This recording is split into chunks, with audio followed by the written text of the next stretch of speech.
561, Draco's Information King's Cross Station, Platform 9, September 1st, 1995. The bright red paint of the Hogwarts Express shone as if brand new. Black coal smoke smoked from its funnel, and the platform thrummed with students and their families saying goodbye. The young wizards breathed in the familiar tang of steam and soot, jostled through the crowd, climbed aboard, saw familiar faces, and felt hearts that had been quiet all summer begin to pound with the thrill of going home. Sirius, beaten into submission by an inquisition from both Molly and Moody, finally gave up on sneaking into Hogsmeade and waved a rueful farewell at Harry. "Take care of yourselves. Especially you, Harry. Be extra careful. And all of you, be careful what you write in letters. If you're unsure about something, don't put it in a letter. Avoid trouble and never let your guard down." A sharp whistle cut through the air, and the train started to move. "Goodbye," the students called. "Goodbye," came the replies. They leaned out of the carriage windows, Ron and Ginny halfway out, grinning and waving frantically. The figures of Tonks, Lupin, Sirius, Moody, and Mr. and Mrs. Weasley grew smaller, then reduced to a black speck before disappearing around a pillar along the platform. They threaded down the corridor, peering into compartments. Most were full, a few had scattered seats, but the group didn't want to split up and sit with strangers. As they passed one carriage, a tall boy with long dreadlocks called from inside, "Here, 2 empty seats. Come on." "Thanks, Lee." Fred peered in and laughed, squeezing through the door. "Oh, long time no see. Katie, Alicia, and Angelina." "Hey," George cried out, sensing something. "Why did you put Angelina last?" "Eh?" The girls smiled and waved, and the twins moved on toward the back carriages. Along the way, everyone greeted them. As last year's Triwizard champion, Harry was known by practically everyone at Hogwarts. Even many first years stared, elbowed their neighbors, and pointed. For 5 carriages in a row, the same comments trailed them. "Oh, look, Harry Potter. His scar's really lightning-shaped. I heard he beat that thing." Ron winked at Harry and grinned. "Looks like Colin's fan club might expand again. Why don't you start an official fan club, like Crumb last year?" Harry gave a wry smile and let it go. In the last carriage, they ran into Neville, clutching a pot of tiny gray cacti in one hand and his perpetually struggling toad, Leafu, in the other. He was sweating and out of breath. "Hey, Harry, Loren, don't bother looking. It's all full. Go to the last compartment. Luna's there by herself." Ginny glanced toward the next compartment, then at the sweating Neville. "Then why are you out here?" "I have to go to the prefect compartment." "You're a prefect, Neville?" Ron gaped. "What?" "But—" Neville's round face went crimson. He mumbled, "I don't know why Professor McGonagall chose me. Grandma was delighted. Never mind, I'll explain later. I have to collect instructions from the head boy and help patrol the corridors now." "Go on, Prefect Longbottom," Harry said, smiling. Neville's color deepened, and he gripped Leafu as the toad gave a high-pitched croak. "Don't call me that. I'm going. See you later." Ron watched him go with an envious scowl. "I want to be a prefect too. Why didn't McGonagall pick me?" "Because you're still busy with Quidditch," Hermione replied. Loren greeted Luna, who was sitting alone, and easily maneuvered 2 empty trunks into the compartment. He set Hanch's cage and Crookshank's bamboo basket atop them, one for each pet, and fed them a few treats as he worked. "What?" Ron asked, puzzled. "Wood told me before term ended. With Angelina graduating, the Quidditch captaincy should go to you," Loren explained calmly. "Last year, because of the Triwizard tournament, there was hardly any Quidditch. Since Angelina's leaving this year, if you don't start getting familiar with the captain's duties now, how will you take over next year?" Ron's eyes went wide and his breath quickened. He had not expected such an important responsibility to land on him before term even began. "Aye, Captain. Ha!" The others watched him goggle with amusement. Then they greeted Luna properly. Ginny even took her hand and asked about her summer. "It was lovely," Luna said dreamily. Her long, messy blonde hair fell to her waist. A slender pearwood wand was tucked behind her left ear. Her eyebrows were pale, and she blinked slowly, so looking into her clear eyes always felt a little off. At least she wasn't wearing her cork necklace today, though the quibbler in her hand was upside down. After 2 years around Luna, Hermione had learned to accept her oddities. Luna had a pure heart, and arguing that Crumplehorn's Snorkax didn't exist felt pointless. My father took me into the forbidden forest to look for snorkack tracks. We found something. Did the Quibbler have anything interesting this summer? Hermione asked. The prophet's full of rubbish, slandering Dumbledore and praising Fudge like flies on honey. Yes, Luna smiled. She liked that Hermione had changed the subject. You should read this issue. My father exposed a lot of things ordinary folk don't know. The ministry sent warning letters telling us to remove the articles, but we tossed the letters in the fire. Hermione took the magazine. The cover, now the right way up, showed a crude caricature of Cornelius Fudge wearing a jaundiced hat, clutching a bag of gold with one hand and pinching a goblin's neck with the other. The caption read, "How close is Fudge to taking Gringotts?" Below it were headline teasers: corruption in the Quidditch Association, new educational decrees, what the ministry wants to do to Hogwarts, a conspiracy by the silent pureblood families. They all knew those pieces were likely sensationalist, but Harry still leaned in. Hermione spread the magazine on the little table and flipped through it. For a while, their compartment buzzed with talk about tabloid journalism. Luna beamed. Two things made her happiest: odd, unverified magical creatures and her father's magazine's readership. Tsk, tsk, Loren murmured, shaking his head. All media end up as clickbait. The train clattered on into the countryside. The weather in the switch from summer to autumn was changeable. Sunlight one moment, overcast the next. Fine rain began to scatter across the window. Loren glanced up and noticed someone waving at him from the corridor. Draco Malfoy stood there, his sleek blonde hair plastered to his head, his pointed chin raised, unmistakably like his father. When Loren stepped out, Draco, cool and arrogant, hurried him toward the observation platform at the rear of the train. He glanced behind them like a cautious spy before deliberately pulling the door closed. "Oh, is this how the new Slytherin prefect greets a Gryffindor?" Loren said, eyeing the prefect badge on Draco's chest with a teasing lilt in his voice. "Abusing your authority already, Prefect Malfoy." Draco's mouth flattened. "I sent you messages over the summer. Why didn't you reply?" "Slander." "I did reply." Loren shot back. "You call that a reply?" Draco snorted. "Count the letters. Read them. Even a first year's note is longer. I wrote a prologue to Miranda Goshawk's Standard Book of Spells and a summary criticizing outdated charms. I can list a dozen spells countering your argument." "Are we arguing about spells right now?" "How can you say that? You're a prefect now. You should set an example. Charms are one of Hogwarts' core subjects."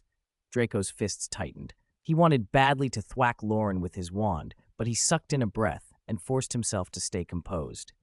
"I have something serious to tell you about the Dark Lord's plans." "He's involved with your father again?" Draco nodded. "He came to our house a few days before term, Malfoy Manor's probably being used as a temporary base. He asked my father to do something in secret." "What did he ask him to do?" "I don't know." "You don't know what you mean." "My father met someone last night," Draco said, voice hard. "I hid behind a pillar with my invisibility cloak. I didn't hear the specifics, but he was not himself. It looked like someone under the Imperious Curse, like the description in the books." Draco's face went stern, a faint crease between his brows. For a moment, he reminded Loren of Snape. "Do you know the name Sturgis Podmore?" Loren hesitated. A quick image of a square-jawed, middle-aged wizard flashed through his mind. Sturgis Podmore, the guard who'd been late that morning. Buried memories rose up like a deep-sea whale, breaking the surface and sending a splash of recognition through his mind. He couldn't place the man's full story or his role, if any, with the Order or the Death Eaters. His heart skipped, but he pushed the worry down. If Sturgis had been at the manor, there was reason to hope he was only a minor player or a manipulated pawn. And the Fidelius charm would still guard places like 12 Grimmauld Place, even if a controlled person talked. Loren exhaled and asked, "So what did Sturgis Podmore do?" "I didn't hear any plan," Draco replied, spreading his hands as if to emphasize the limits of his knowledge. "But I'm sure he won't get anywhere with it. I noticed he was under Imperious, so after he left the manor, I followed him and cast a few general counter-charms. Not enough to break Imperious completely, but enough to clear his head a little." Loren eyed him. "Honestly, I'd like to cast a few spells on you to clear your head." Draco stared blankly at the eyes that had suddenly turned hard. dark irises rimmed with a faint icy blue like the dull sky outside. The rain had smeared the world into a gray blur. He could barely make anything out beyond the glass. He could not understand why the thing he had been most proud of had earned him a rebuke instead of praise. He forced down the triumphant smile and pressed his lips together. "I thought," he began. "You thought what?" Loren asked softly, his voice cool as autumn rain.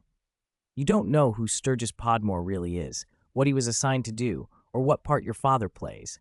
You acted on your own, rash and presumptuous, and you were pleased with yourself for it?" Draco's expression tightened. He drew a breath, but his defense sounded thin. I just wanted to do something useful." "You're thinking too simply." Loren sighed and explained in a quieter tone, as if teaching a stubborn child. "You don't know what Podmore was going to do, or what consequences that would have. Charging in and interrupting whatever was happening doesn't just change things, it puts you and your father at risk and achieves nothing. If one Sturgis Podmore gets away, they can put another under Imperio, another Podmore, Podrus, anyone." "Danger? Me and my father?" Draco's voice was barely a whisper, fragile as a raindrop. Loren nodded. Whatever Podmore's mission was, it was Lucius Malfoy who was in charge. Think for a moment. If he escaped, who would Lord Voldemort blame? Draco's shoulders sagged. Panic crept up as his face drained of color. "It'll be my fault, his fault. I must tell him at once. I need to write. What good would a letter do now? It'll only bring more trouble for your father." Loren's chaotic thoughts were settling. He spoke with the cold clarity of someone who had already thought the problem through. "Let this end here. Say Podmore broke free of the Imperio on his own. Voldemort is lying low at the moment. He still relies on your family's wealth. He won't go so far as Crucio. At most, he'll curse and lash out." "So, should I tell him?" Draco asked, voice small. Loren raised an eyebrow. "Voldemort is a master legilimens. Are you sure you want to invite him to read you?" Draco shook his head so hard his gelled hair lifted from his forehead. "I won't tell my parents. I won't go home for Christmas. I won't see Voldemort if I can avoid it." "Good," Loren nodded. "Stay at Hogwarts for the holiday. Don't go home for the summer either. Be a prefect and keep your head down. If you're still worried, speak to Headmaster Dumbledore tonight." Draco's eyes drooped. "I understand. Father told me not to go back too." They fell silent. Loren returned to the compartment where the sweet, cloying smell of trolley treats lingered. The food cart had already passed. Trays and paper boxes still littered the fold-down tables. Harry and Ginny had emptied their every flavor beans and were engrossed in swapping chocolate frog cards. Crookshanks and a couple of owls had been given pumpkin pasties and were quietly pecking and licking with bowed heads. Ron, sore at being excluded from Harry and Ginny's card trading, had drifted off to chat with Luna instead. He sounded half indignant, half amused. "Our Gryffindor prefects are Neville and Parvati," Ron was saying. "Ravenclaw's female prefect is Padma. She and Parvati are twins. The boy's Anthony Goldstein. I don't know him well," Luna replied in her flat, dreamy way. "Who are Hufflepuff's prefects?" Ron asked. "Ernie Macmillan and Hannah Abbott." "Guess the Slytherin prefects," Ron prompted. "Draco Malfoy and Pansy Parkinson," Harry said.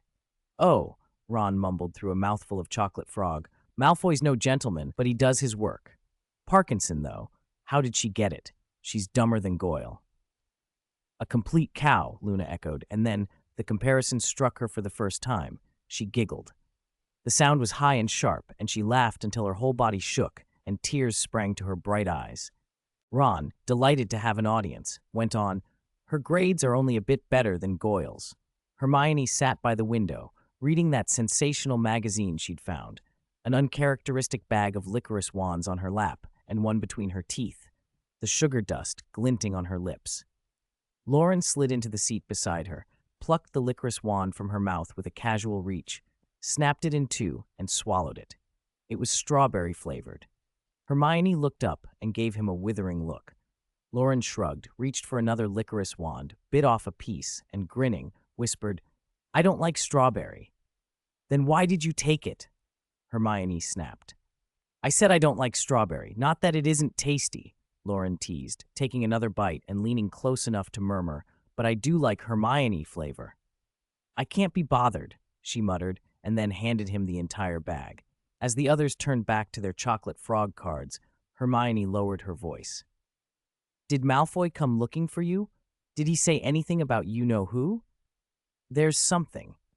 Loren was chewing, so he popped a piece of licorice into her mouth from his own and spoke around it. Remember that guard who was late that morning, Sturgis Podmore? Hermione's hand froze on her card, and she bit off a small piece of licorice. Yes? I don't know all the details, but Draco said he saw Podmore under Imperio at Malfoy Manor. After Lucius gave him orders, Podmore left. The man, he had a hot streak in him, and Draco followed and tried some counterspells. What? Hermione sat up so fast the magazine nearly slipped. She glanced at the others and under her breath asked, What do we do? Should we tell Professor Moody? Mrs. Weasley? Wait until we get to Hogwarts, Loren said. Go to Dumbledore first. He'll have better ways to handle it. Hermione swallowed the licorice wand and put it back in her mouth more slowly. The conversation in the compartment stayed lively as the train pressed north. The weather refused to settle. Rain tapped the windows in a staccato rhythm. The sun would push out its head now and then, only to be swallowed again by drifting clouds.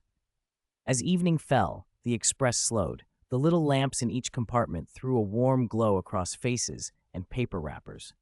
Many of the younger witches and wizards pressed their foreheads to the glass and peered out into nothing. No moon, no stars, just rain-smeared darkness and dirty windows. Passengers in need, please transfer to a horse-drawn carriage. Passengers in need, please transfer to a horse-drawn carriage. West of Hogsmeade Station, ominous thestrals drew carriages along a path that ended at a gate flanked by tall stone pillars topped with winged boar statues. Beyond the gate, after crossing a great expanse, Hogwarts came into view, its towers darker against the night sky, occasional lights flickering behind leaded windows, ghosts gliding through walls and chasing one another around the battlements. Their games sent startled birds fluttering from the roof tiles toward the distant, shadowy, forbidden forest. Animated portraits, suits of armor, enchanted statues, and mischievous staircases made up the castle's living architecture, a source of laughter and screams for generations, an unspoken agreement among older students to keep the castle's secrets and let newcomers discover them for themselves. Find the gargoyle on the 3rd floor, give the password, step through the stone door that grinds open, climb the spiral stairs to the 8th floor, and behind the oak door lay the headmaster's office, the study of the current head, Albus Dumbledore. Behind an oval desk, a thin old wizard in a simple gray robe was reading through files on newly appointed professors. He pushed his half-moon spectacles up over the bridge of a slightly crooked nose, his deep blue eyes set beneath silver hair and beard that had been neatly combed. Age had thinned him, but not diminished the sharpness of his features. Time had carved clear lines into his brows. On a wooden perch nearby, a phoenix with golden-red plumage rested its head on an ancient, very battered wizard's hat and bobbed to a tune that came from the hat itself. The hat was old and frayed, its dark fabric dust-streaked and stained. Up close, one could see cobwebs and a tacky, paint-like residue clinging to it. Dumbledore's ears twitched at a particularly pleasing lyric, and without looking up, he hummed along.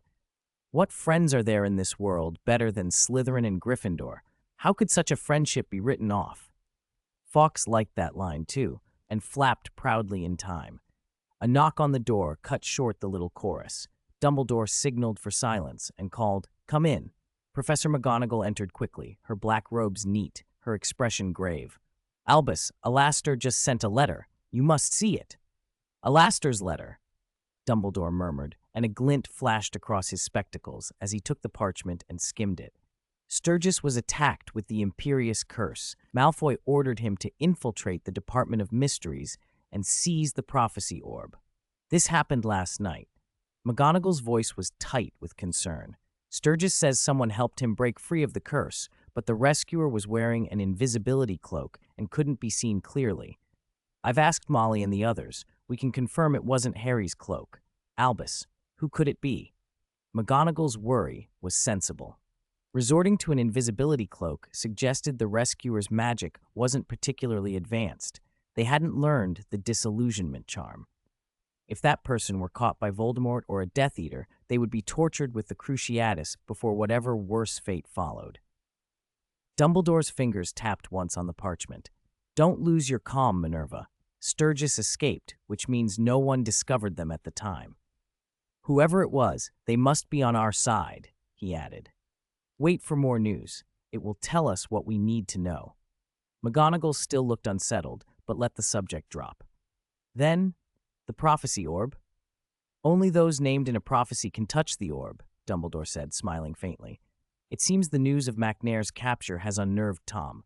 He hasn't the nerve to break into the Ministry himself, so he's trying to send others to grab at whatever they can. We can't lower our guard. Harry might be his target. McGonagall said steadily. Dumbledore beckoned, and the dirty sorting hat flopped over and landed between them. The children have arrived. Let us enjoy tonight's feast, Minerva. You go and greet the new students. I'll change and be down in a moment. Outside, a muffled voice carried up from the grounds. First years over here. First years. Ripples ran across the black surface of the lake as small boats nudged up at the stone shore. A tall, burly half-giant was first ashore, scooping up two pupils who had fallen into the water and carrying them to safety, followed by a stream of small, wild, uneven-footed children. Not far off, wagons had left deep ruts in the dirt. Carriages creaked and swayed before clanging to a halt at the stone steps that led to the great hall. Between the shafts stood creatures that were neither horse nor beast, gaunt, skinned so the black hide clung tightly to bones, every rib and joint visible. From their shoulders rose broad, leathery wings like a bat's, jagged and terrible. Their heads were dragon-like, with pale, pupilless eyes that shone faintly. The Thestrals stood motionless in the deepening night, strange and foreboding. Loren stepped from a carriage, clutching a bag of licorice wands, and shouted to the new Gryffindor prefect stepping down from the next coach. Mind your appearance, Neville. New students will be watching you tonight. And you too, Hannah. Hannah Abbott, Hufflepuff's prefect, glared and dragged Neville up the steps with her, off joining the flow of parents and pupils into the corridor. Tsk, he's a prefect now. Why is he still so awkward? Loren chuckled, seeing Neville straighten his badge and smooth his wine-tousled hair as they moved on. Hermione glanced at him and then turned her attention elsewhere, thinking to herself that he was a fifth year but still had such an awkward manner. 5 of 64. The real question. The great hall was packed, 4 long house tables filling the room beneath a vaulted ceiling that was starless and pitch black, mirroring the cloudy sky outside. Candles floated silently in midair, shedding light on silver-white ghosts dotted around the hall and on the excited faces of the students. They exchanged news of their summer holidays, shouted greetings to friends from other houses, and inspected one another's new hairstyles and clothes.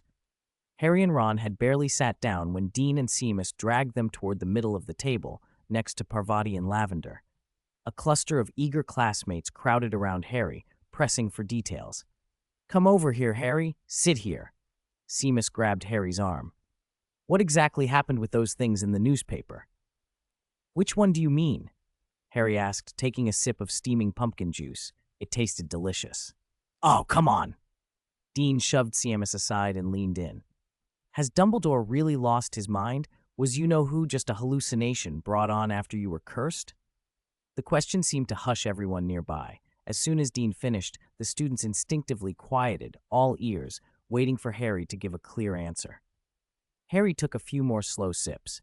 Having talked with Loren and Hermione on the way in, he knew these questions didn't have straightforward answers. If there was a real answer, it lay elsewhere. Before I answer that, he said finally, I have a question for you all. Seamus blinked, confused. What? Do you believe Dumbledore? Harry asked, looking around the table. Or do you believe what the Ministry printed in the papers? The students went silent, eyes wide. A hush fell over the group. Loren, pulling Hermione along, found a quieter spot toward the far end of the table. As soon as he sat down, a pale, translucent head rose from an empty plate in front of him. He smiled and greeted nearly headless Nick. Hey, Sir Nicholas, how was your summer? Did you visit your widow friend in Kent again? What widow friend? It's Madame Greaves. Nearly headless Nick's expression darkened.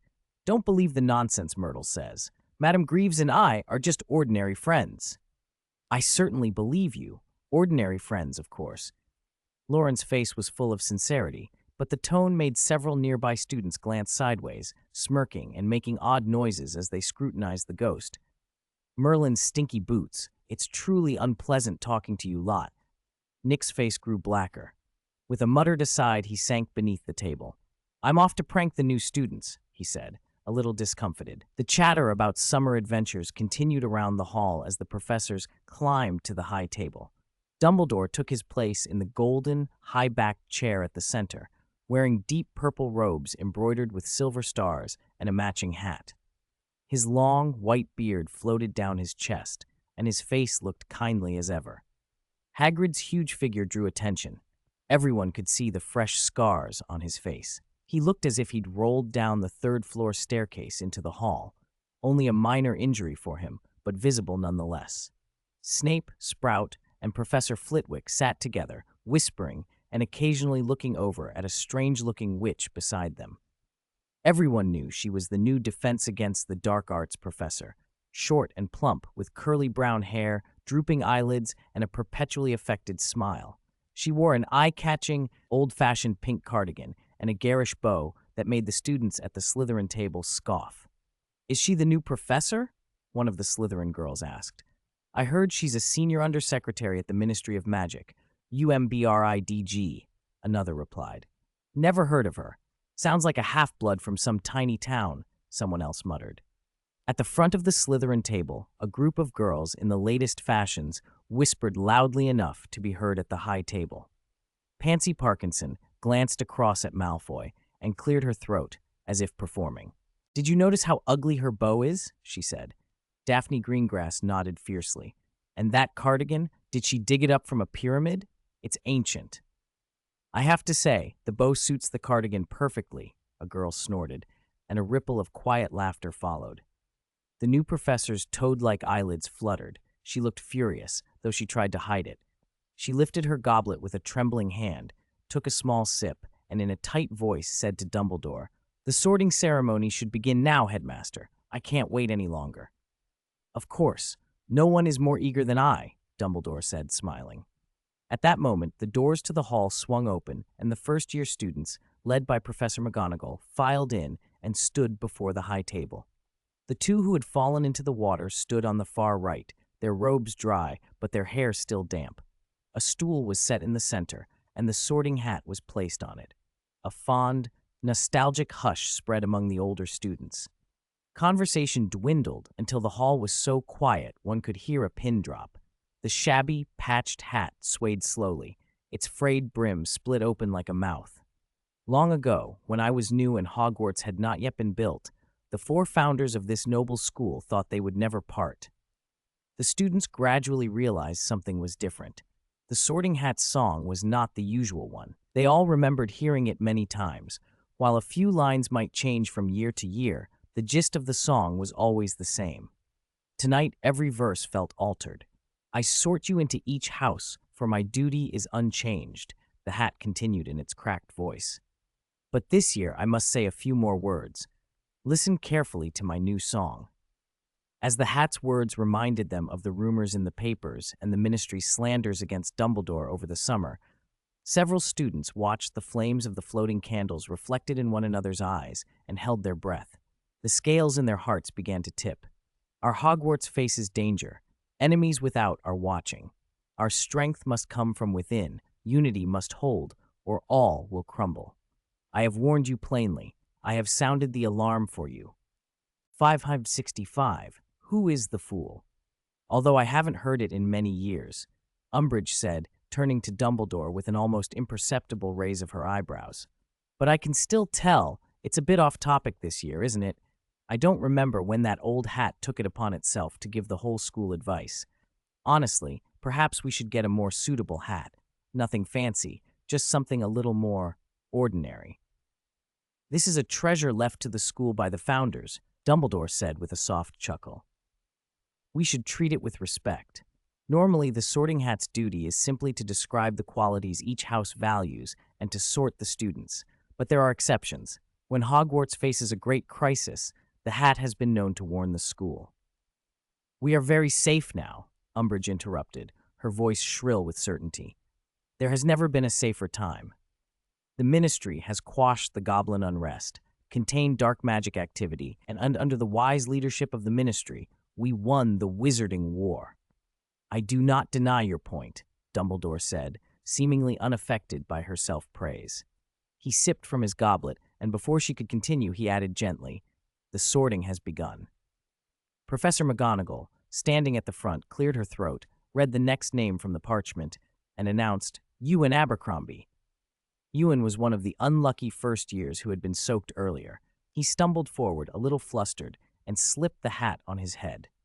The sorting hat thought for a moment, then declared loudly, "Gryffindor!" As the rounds of applause greeted the new students at the 4 long tables, the line of first years slowly shortened. When the last child, Rose Zeller, was placed in Hufflepuff, Dumbledore rose with a smile. "Welcome to our new students. Welcome back to our returning students. I have much I would like to say, but there will be time for speeches later. For now, eat your fill." With the sorting finished, the feast began. The great hall filled with laughter and applause as mountains of food appeared: roasted beef, pies, platters of vegetables, plenty of bread and jam, and pitchers of pumpkin juice. The long tables groaned under the weight.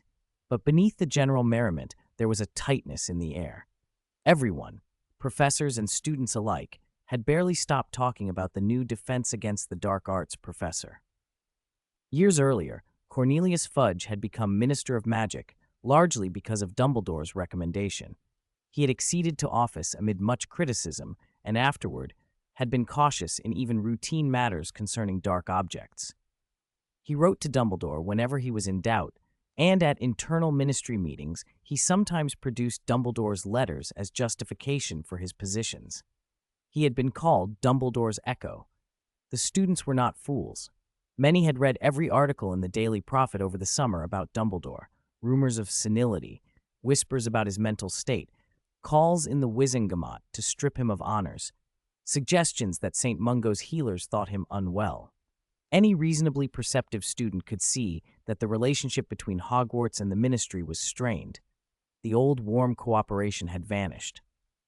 Loren enjoyed his roast and pork pie, then a generous helping of creamy rice pudding he had once disliked but now found irresistible.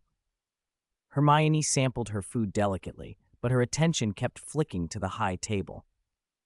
The teachers there were arranged in groups: the 4 heads of house, those who taught main subjects; elective staff, such as Professor Aurora Sinistra for astronomy, Madame Hooch the flying instructor, Madame Pomfrey the school healer, and other professors. A cluster of wizards who shared Umbridge's ministry connection sat together, watching her with obvious interest. 2 gazes stood out above the rest: Hagrid's huge, round eyes that were impossible to ignore, and Professor Snape's dark, cold stare that made the air seem to chill.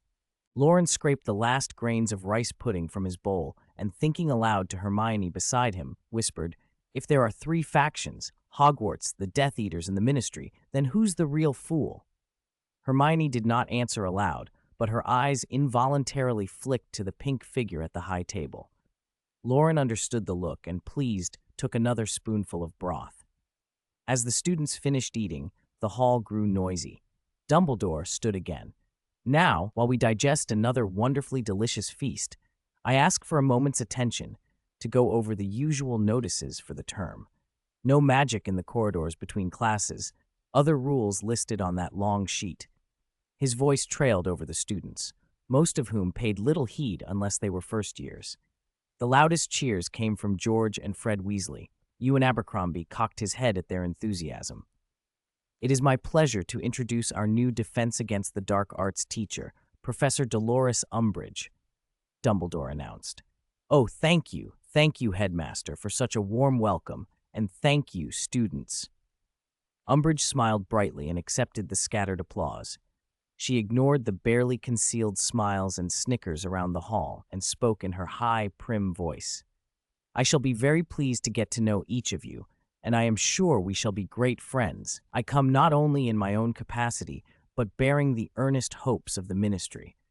Minister Fudge looks forward to progress at Hogwarts and hopes even more exceptional talents will be nurtured here." Her speech ran on for more than 10 minutes, a tangle of repetitive phrases and officious platitudes. The students' attention evaporated, Many whispered to one another, some nodded off with their heads on the tables. Only as she finished did Dumbledore rise, leading a polite, somewhat lukewarm round of applause. "Thank you, Professor Umbridge. Very instructive." He turned to the students and, raising his voice, added, "One last thing. Quidditch team tryouts will begin this Friday." Silence hung for a heartbeat. Then the Great Hall erupted into a roar of cheering that shook the enchanted ceiling. 566. Just close your eyes and lie down. As soon as Dumbledore announced the end of the feast, the Great Hall erupted with the clatter of dishes and chairs. Neville, looking flustered, stepped forward and called out in a slightly trembling voice, "First years, this way." A group of new students timidly filed down the aisle between the Gryffindor and Hufflepuff tables. They tried to shrink back, not daring to step forward, but their bright eyes blinked, curious at the somewhat shy prefect. Neville's throat tightened. He was sure he hadn't been this nervous even when he was first sorted into Gryffindor. "Follow me, and don't get mixed up with the other houses," he stammered. As soon as he led the first years out of the Great Hall, Parvati took over the guiding with a composed smile. "The place we just left is the Great Hall. We eat here, receive letters and parcels from owls, and attend special events. Besides the common room, this is where you'll spend the most time at school. Our prefect seems very reliable," Loren said to Hermione, still holding a tart as he watched the new students line up and walk out. "Neville's always been dependable." "Oh, are you saying Parvati isn't?" Hermione replied, half teasing, half puzzled. Harry leaned over and nudged Ron with his elbow, speaking low so only the four of them could hear. "I'm going to speak to Dumbledore about the dreams. Want to come?" "I do," Ron said, raising his hand. "Loren, Hermione, you too?" "No, we're going back early to make our beds," Hermione said. "Huh?" Ron glanced at them in surprise. "See you later, then." Harry didn't say much. He nodded, pulled Ron along, and pushed through the crowd to hurry up the marble staircase, disappearing around the stairwell amid whispers and pointed fingers. "Harry looks a bit upset." Hermione looked away, forcing a helpless smile. Being stared at like that all through the feast, no one would enjoy it. Loren shook his head. When the Daily Prophet, at the Ministry's urging, slandered Dumbledore, they dragged Harry into it too, saying Dumbledore can't tell reality from fantasy, calling him senile, a reckless fool who's making up stories to show off. Hermione sighed. Parvati and Lavender were fine before the holidays, but now they're starting to doubt Harry too. I heard them wondering whether Dumbledore was showing signs of senility. I don't know what they're thinking. "Let's see what our roommates think," Loren said, clapping his hands vaguely and leading the way. The Gryffindor common room was as cozy as ever. The circular tower room held armchairs and old tables, whose fabric was worn thin and whose wobbly legs creaked, but they were comfortable. A roaring fire crackled in the hearth, and a few people warmed their hands and chatted nearby. On the far wall, Fred and George were nailing something to the bulletin board. When they saw Hermione, they straightened to hide a notice and waved, giggling a sleepy goodnight. Loren returned to the dormitory to find Seamus and Neville already back, pulling Dean from the neighboring room to help pin posters and photos on the wall beside their beds. "My mum didn't even want me to come back," Seamus said while adjusting his poster of the Kestrel's Quidditch team. "You've seen the articles in the Daily Prophet. She heard rumors at the pub too. They said he killed Crouch and his son, and that he has the power to do it." "Who? Dumbledore? That's a cruel thing to say," Dean muttered, then stopped as Loren pushed the door open. "Hey, Loren, how was your summer?" "Not bad, not great. It felt like the holiday ended before it began." "I know the feeling," Dean said, shaking his head. "Feels like the end-of-year feast was only yesterday, and now tonight's the sorting feast again." Sigh. Loren set out his bedding and made his bed as he replied, "Well, it's not completely false. Every page of the Daily Prophet is dated. The holidays did end, day by day." Seamus's ears pricked up. "Loren, you read the Daily Prophet?" "Sometimes." "What do you think about the stories in it?" Seamus asked carefully, lowering his voice. "Was Harry really poisoned by an acromantula, then lured by a hinky-punk, and finally had hallucinations from a boggart?" "Didn't you ask Harry?" Loren shrugged. He said there wasn't a clear answer. "The real question is whether I believe the Ministry or Dumbledore." Seamus avoided Loren's eyes and scratched his head. Of course, I believe Dumbledore. He seemed perfectly clear tonight, not senile at all. It's my mum. She's heard so many rumors. If you still don't know what to believe, Loren said as he shook out his pajamas, think about the consequences of each choice. How do you mean? Seamus asked. If you trust the ministry and the news they publish, then everything's peaceful, no Dark Lord returning. You go on as usual. But if the ministry's wrong and danger comes, you'll have your head in the sand. You'll carry on as if nothing's wrong. Close your eyes and lie down and hope it goes away. Seamus frowned. Neville, who had been quietly making his own bed, looked up and murmured, If you're struck by an Avada Kedavra, you can close your eyes and lie down peacefully. If you believe Dumbledore, Loren continued, you'll have to prepare. You stockpile food and potions, set up protections around the house, learn to apparate, and ideally have a port key or an emergency fireplace lined up for quick evacuation. If Dumbledore's wrong, all that preparation was wasted, and you'll eat through your stores for no reason. Seamus dropped his gaze. Those words landed without insults or crude language, but they felt like icy shards pricking the softest parts of him with a cold, painful clarity. Dean blinked, then quietly edged 2 steps away. 567, the first day of 5th grade. Before dawn, rain pattered against the tower windows. The cool draft sneaking through the cracks made the beds feel even warmer, and the boys in the dormitory burrowed deeper under their blankets. Half asleep, Loren listened to a faint clatter and cracked one eye open, just in time to see Seamus's robes vanish through the door. Harry and Ron muttered something indistinct and rolled over. It took Neville's shrill alarm, like a banshee wail, before the remaining 4 hauled themselves out of bed, changed into their robes, and lined up at the basin to brush their teeth. Blub, blub, spit, went the ritual. Loren wiped foam from his mouth and glanced at the 2 beside him.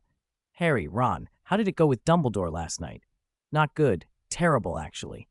Harry's voice was sour. Apart from telling me to stop having messy dreams, Dumbledore wouldn't talk about you-know-who or Snape. He kept saying I must learn occlumency right away. He thinks the corridor and that room mean you-know-who's getting into my head. Harry dunked his toothbrush in the rinsing cup and froze, mid-motion. Does that mean you-know-who can see me brushing my teeth through my memories? Ron and Neville stopped as well, toothbrushes poised, unsure whether to finish or spit. Probably not, Loren said. The brain's more complicated than that. Even with a connection like yours, at a distance, the other person usually only gets blurry images when there's a strong emotional surge. Oh, the scrubbing resumed. Blub, blub, spit. Ron checked his freckles in the mirror. There's something else. When we left the headmaster's office last night, we saw Draco outside, talking to Dumbledore. But Fawkes was watching us the whole time, so we didn't catch what they were saying. Harry frowned, pushing back his fringe and tracing his lightning scar. Weird. What would Draco be reporting to Dumbledore? His father? Can't be anything good, Ron said. Loren, already shoed and socked, leaned out of the dormitory and peered down the landing. A brown-haired witch in robes, Hermione, was already waiting on the sofa, brows knit, watching George and Fred at the bulletin board. A cluster of other students milled about, chattering. Harry and Ron, intrigued, clattered down the stairs and elbowed into the crowd. Let's go! Breakfast! Ron crowed. Loren had no patience for crowds. He put a hand on Hermione's shoulder and tugged. What's all the fuss? Hermione was being nudged toward the portrait hole, visibly upset. George and Fred are recruiting volunteers to test the half-made skiving snack boxes. Loren, they haven't even made an antidote yet. We have to tell Parvati and Neville. Prefects should stop this. I don't think Parvati and Neville can stop those 2, Loren said. Tell McGonagall. Hermione hesitated. That could mean detention. Let Parvati and Neville handle it. She looked resigned. Hermione's right, Loren agreed. As they descended, portraits along the corridor fell silent, then whispered again as the students passed. The old wizards in the frames kept stealing glances. The attention made Loren uncomfortable. He gave Hermione a little shove, and they hurried on. A gaggle of first years, heads bowed and nervous, appeared behind them and trailed down the stairs, careful not to bunch up. Loren and Hermione shared a smile at remembering their own first day and slowed a little to let the new students stream ahead. The first years cheered and flowed into the Great Hall, and the polite Hufflepuffs even remembered to thank them. The ceiling glittered with a dull, overcast sky. The staff table was mostly full, Professor Sinistra chatting with Hagrid, but Dumbledore was absent, and, luckily in many people's minds, so was Umbridge. McGonagall moved along the student tables handing out timetables. Snape had delegated the job to his prefects. Hermione munched bread while studying her timetable. Loren, who had been nibbling, almost wiped his mouth on the parchment before remembering what it was. He hadn't yet read it properly when a familiar groan came from beside him. Ron, staring at his own timetable as if it had sprouted teeth. This morning, History of Magic and Potions. Afternoon, Divination and Defense Against the Dark Arts. Binns, Snape, Trelawney, and that Umbridge, all in the same day. And my Quidditch training, how am I supposed to manage? He held a half-eaten roll and a buttered spoon that he was pretending to spread with despite nothing on it. Skiving snack boxes. Fred and George materialized like grinning shadows. Fred looped an arm through Ron's. Try the nosebleed nougat. Fast-acting, effective, and cheap. Guaranteed satisfaction. If it's so good, why cheap? Ron asked suspiciously. George looked sheepish. Because, we haven't finished the antidote. The nosebleed keeps going and going until you collapse from blood loss. Leave your brother alone, someone hissed.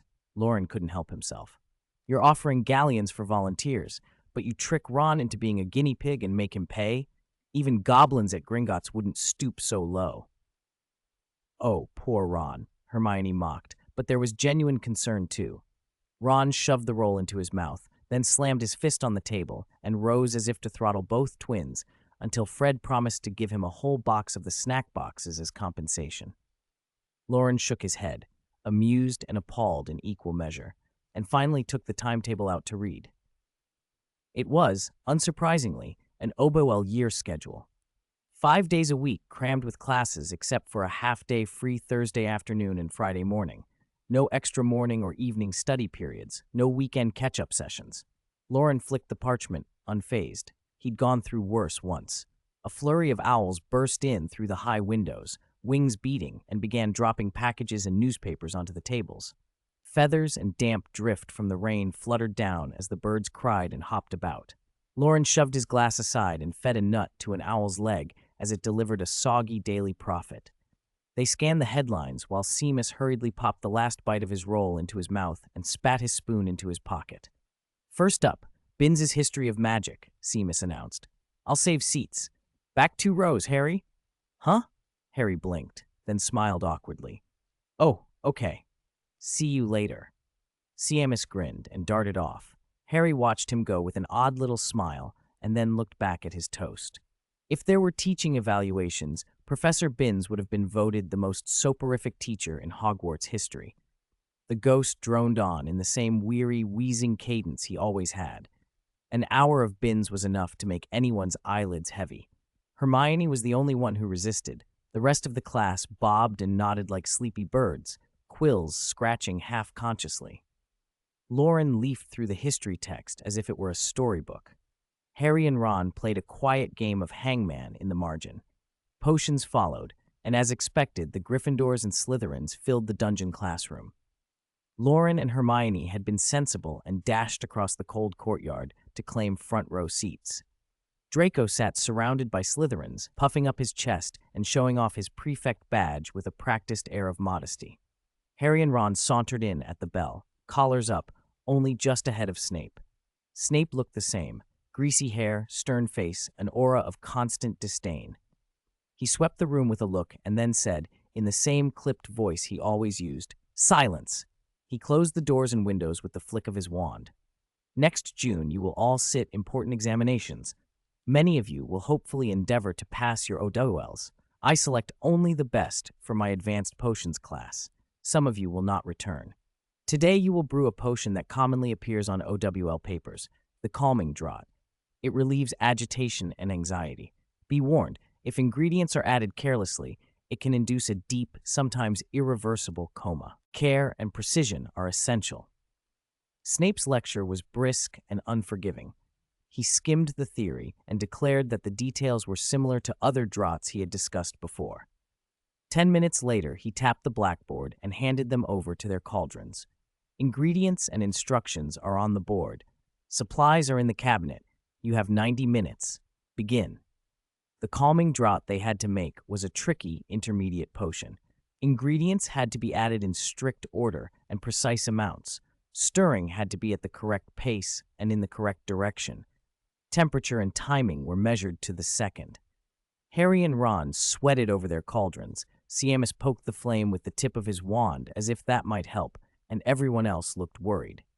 Loren and Hermione moved with quiet, practiced efficiency, and by the end of the period, theirs were the only successful calming draughts in the class, though Snape still found small faults to nitpick.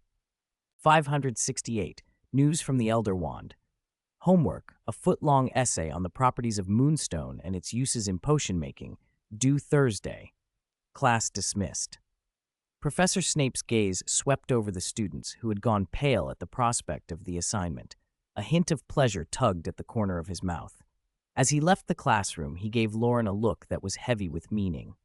Loren briefly wondered whether that look implied an after-hours summons. Professor Snape surely hadn't read that old Eastern tale, but he pushed the thought away, nudged the textbook toward Hermione, and hurried out. A few steps down the corridor, he saw Snape lingering near a shadowed corner, his stride oddly slow. The potion's master was clearly waiting for him. Loren grumbled silently and hurried to catch up, giving a polite greeting. "Professor Snape, good to see you. Did you have a pleasant summer?" Snape had been listening for footsteps behind him. The insincere cheer in Loren's voice made him pause. He replied coolly, barbed, "If I'm not mistaken, we last met at the Blacks a week ago. Have you been hit with Crouch's memory charm and forgotten already?" Loren's expression stayed steady. He had learned how Snape disguised concern as cutting remarks. He smiled. "No, Professor, just a polite greeting. Does the distinguished Mr. Morgan still need to greet his potions professor?" Snape said, sidelong. Facing 2 Death Eaters and capturing 2 Dark Wizards, Mr. Morgan displayed remarkable transfiguration skills. "Thank you for the compliment, Professor Snape," Loren said automatically, then more earnestly. "But it was thanks to your guidance."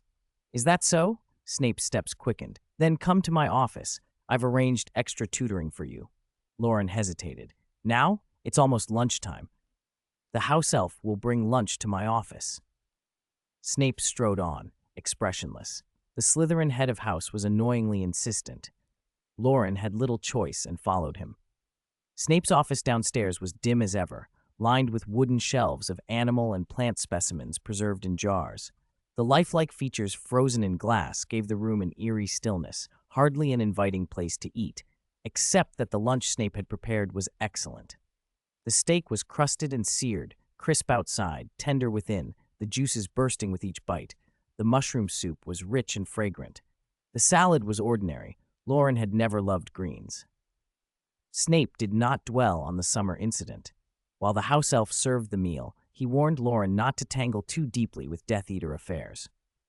When Loren was nearly finished, Snape, still leisurely cutting his own steak, dropped another remark. "Can you get top marks in potions at the OWLs next June?" Loren swallowed, thought a moment, and said cautiously, "If nothing unexpected happens, yes. Whether unexpected things happen or not, you'll be in my advanced potions class next year." Loren looked uncomfortable. "It's not very convenient right now, Professor. It's almost lunch. Bring your little girlfriend, too. Tutor her well. It would be best if she got top marks as well." "I'll tell Hermione." Okay, Professor. No problem." Snape considered the implications. OWL results didn't figure into teacher performance officially, but having a couple more top students under his care would bolster his reputation among colleagues. "And Harry Potter. Make sure he does his homework. Supervise him so he can enter advanced potions." "All right," Loren agreed readily. In any case, he thought, Professor Slughorn would likely be back taking the potions post. Slughorn's fondness for collecting talented pupils would see Harry through even if he stumbled. "Do it in your name. Don't let people know this was my idea." "Understood." Loren glanced at Snape's plate, nearly cleared. He asked after a moment, "Professor, how is your work on the resuscitation potion going?" "Slowly," Snape replied, terse and evasive. "You're still a student. Do what students do, and don't meddle in adult matters." Loren chewed a cherry tomato and said calmly, "Professor, you know me. I keep to the rules and behave." Snape didn't contradict him. He continued with a string of precise instructions. Avoid wandering around Hogsmeade on weekends. If you go out on a date, go to Madame Putafoot's, not to bars like the Hog's Head. Steer clear of suspicious wizards. Loren hadn't expected Snape to be so meticulous. "Has something happened?" he asked. "Not yet, but it might." Snape's voice dropped, and for once he added a little more than usual. He knew Loren was someone Dumbledore trusted, had already handled 2 Death Eaters, and had learned occlumency. He decided to be clearer, to discourage reckless curiosity. "You know who has discovered a fault in his wand and is attempting to obtain a more powerful wand, the legendary Elder Wand. He's recently received information and has ordered his followers to commit funds and resources to finding it.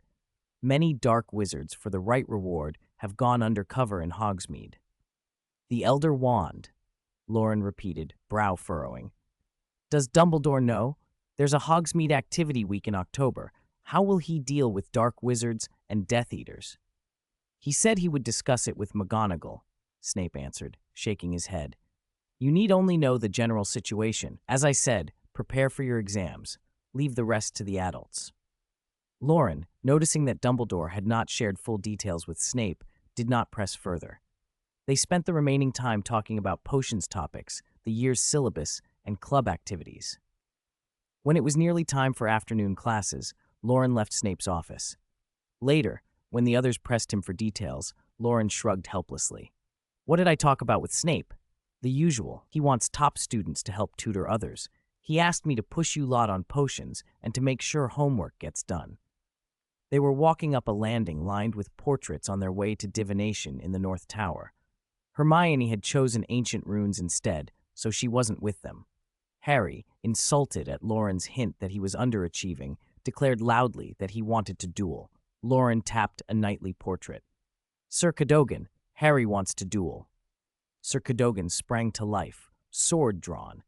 "A fair and honorable duel between knights," he cried. Harry's face crumpled in embarrassment, and he rushed on. "Come back, you coward!" Sir Cadogan shouted behind him, and in his haste he leapt into a neighboring portrait and promptly found himself wrestling with a ferocious-looking wolfhound in the painting. They wound their way up the tower, climbed a silver ladder, and slipped through the trapdoor into Professor Trelawney's dim classroom. "Welcome back to divination. I have watched over your destinies all summer," she intoned in her hazy, dreamy voice. Thin and wrapped in shawls and trinkets, her heavy glasses hid half her face. A small fire scenting the room with strange spices smoked from the hearth, and lamps covered with cloths left the room in twilight. The students, lulled by the gloom, grew drowsy within minutes. Divination was a class many loved and loathed. Easy homework, but a teacher who would occasionally shout a terrible prophecy to wake dozing pupils. Loren opened the semester's divination textbook, The Dream Oracle by Inigo Imago, a thick, pretentious volume. After 20 minutes of the introduction, he was convinced Imago was an extraordinary wizard. The book blended theory and practical guidance in a way that earned Loren's admiration. He nodded to himself, then nodded again, and before he knew it, he had drifted into a trance. When he came to, class was over, and Ron was grumbling about homework. "Oh, brilliant. It's only Monday, and look at the pile. Binns wants a 1.5-foot essay on the Giant Wars, Snape wants a foot-long essay on Moonstone, and Trelawney wants us to record our dreams every night for a month. Fred and George warned us this OLL year would be brutal. If Umbridge gives us anything else, I'll scream." On the walk back toward the main castle, Harry stuck to the outside, carefully avoiding any portraits that might contain Sir Cadogan. Ron walked beside him. A little ahead were Hermione, who had just finished Ancient Runes, and Loren, yawning. "History in the morning and divination in the afternoon. I'm definitely going to be up all night," Loren complained. "I doubt it. You sleep better than most animals," Hermione said casually. "Insulting me now?" Loren teased, bumping her shoulder. "How could I? It's a compliment." Hermione checked a classroom plaque and then, turning the conversation back to Snape's warning, asked softly, "According to what Snape said, the Elder Wand from the stories really exists? Is there truly a wand that could overcome death?" "Don't try to change the subject on me," Loren said, nudging her. We already know the invisibility cloak is real. Why should an Elder Wand surprise us? The cloak isn't as powerful as the legends say. It can't hide you from death forever. It can't even fool a wizard with sharp sight. The Elder Wand won't make its owner invincible either. Hermione fell silent, her small face screwed up in thought. They reached the Defense Against the Dark Arts classroom and found Professor Umbridge already at her desk, the same fluffy pink cardigan and black velvet bow as the night before. The image was as unavoidable as a large fly landing on an even larger toad. 569. It's up to you to deal with Voldemort. Good afternoon, students. A ripple of murmurs filled the classroom. Good afternoon. Tsk. No energy at all. That won't do. I want you to answer like this. Umbridge suddenly raised her voice. Good afternoon, Professor Umbridge. Her shrill, piercing insistence made some students frown. A strange, uneasy feeling spread through the room. Her tone and expression were disconcertingly sweet and affected, as if she were talking to kindergartners. Now let's try that again. Students, good afternoon. Good afternoon, Professor Umbridge, the fifth years roared, forcing their voices. Ah, that's better. Umbridge smiled with obvious satisfaction. That wasn't too difficult, was it? Please put away your wands and take out your quills. She produced an unusually short wand from her handbag and tapped the blackboard. Neat handwriting appeared on the blank slate. Defense Against the Dark Arts. Back to Basic Principles. Students, she continued, hands folded primly on her chest, your instruction in this subject has been intermittent and unsystematic, hasn't it? Teachers have changed constantly, and many of them did not follow the ministry-approved curriculum. Unfortunately, that means you are now well behind where you should be for your OWL year. If one could ignore the syrupy voice coming from her toad-like face, she looked every bit the officious professor. However, you will be pleased to know these problems are about to be rectified. This year, we will be studying a carefully arranged, theory-centered, ministry-approved Defense Against the Dark Arts course. Please copy this down. Next, I will explain the course objectives for the new Defense Against the Dark Arts class. First, to understand the basic principles of Defense Against the Dark Arts. Second, to learn to identify situations where defense is legitimately needed. And finally, and equally important, to assess Defense Against the Dark Arts in the context of practical application. Loren idly flipped through the textbook in front of him. Theoretical Magic Defense, compiled by Wilbert Slinkhard. As the title suggested, it was a dry exposition of Slinkhard's own theories. A staunch pacifist, Slinkhard advocated passive methods and opposed offensive spells, even for defense. In short, don't fight back, don't retaliate. If offensive spells are completely banned, the world will improve. Loren glanced at the final line of the introduction, then checked the author's biography. As he suspected, Slinkhard hadn't survived the last Wizarding War. Around the classroom, only the rasp of quills on parchment broke the silence as students copied Umbridge's objectives. Now, turn to page 5 and read the first chapter, Basic Principles of Introduction, Umbridge said, and sat at the desk behind the podium, watching the class with droopy, narrow eyes, as if she were handing the lesson over to them. The students stared. The lesson model was all too familiar. No practical exercises, just reading in class. Even Lockhart had at least told tall tales and staged the occasional spectacle. Why did this new Professor Umbridge leap straight to reading? Hermione, who hadn't opened her book, stared fixedly at the objectives on the board, clearly displeased. Only when Loren nudged her did she pout and reluctantly flip to the right page. Another Lockhart, Harry muttered under his breath. Harry skimmed page 5 of Slinkhard's book. The prose was dry, the sentences convoluted, as if the author was trying to display his learning rather than instruct. He read the same line half a dozen times and understood only the first few words. He felt Umbridge's gaze boring into him and grew increasingly irritated. He looked up and met her toad-like eyes across the room. Umbridge paused then, as if she had only just noticed him, asked in her sweet, clipped tone, "My dear, do you have any questions about this chapter?" "No. I have questions about your course objectives," Harry said. He felt the approving looks around him and stood a little taller. "They're written clearly enough if you read them, but there's nothing about using defensive spells." "Using defensive spells?" Umbridge repeated softly, as if hearing a joke. Oh, I can't imagine a situation in my classroom where you would need to use defensive spells, Mr. Potter. Surely you don't expect to be attacked during class. But, please note, Mr. Potter, you are merely a fifth-year student, not an educational expert trained by the Ministry of Magic. I don't think you are qualified to judge course structure. Our new plan was designed by wizards much older and wiser than you. You will learn defensive theory in a safe, risk-free manner. What's the point of that? If we're attacked, it won't be in a safe way. In my class, students must raise their hands before speaking. Umbridge snapped, abandoning the saccharine voice for a harsh, officious one. I am not in the habit of criticizing some of this school's backward teaching methods, but the facts are clear from the records. In recent years, you have been exposed to irresponsible wizards, charlatans stealing others' achievements, escapees from Azkaban, and let us not forget dangerous half-breeds and semi-human creatures. Sirius was framed. He isn't a suspect. Professor Lupin was the best teacher we ever had. Harry burst out. You did not raise your hand, Mr. Potter. Gryffindor will lose 5 points for that. Umbridge's voice drowned him out. The fake smile on her face widened oppressively. I have no intention of arguing about their mistakes, but as I said, the magic they introduced you to was complex and unsuitable for your ages. It was dangerous. You were so frightened you actually thought you were in danger from dark arts every other day. She softened her tone. Oh, I forgot. Due to Headmaster Dumbledore's negligence, a dark wizard disguised as a professor infiltrated Hogwarts. My predecessor not only used illegal spells in front of you, he used those spells on you.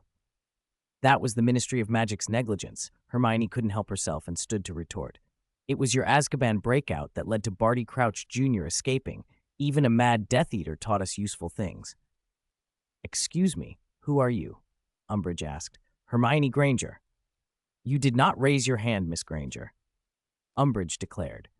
Hermione choked, then quickly raised her hand in strict obedience. The sight pleased Umbridge immensely. She dealt best with those who followed rules. Umbridge pretended not to have seen Hermione's raised hand and went on.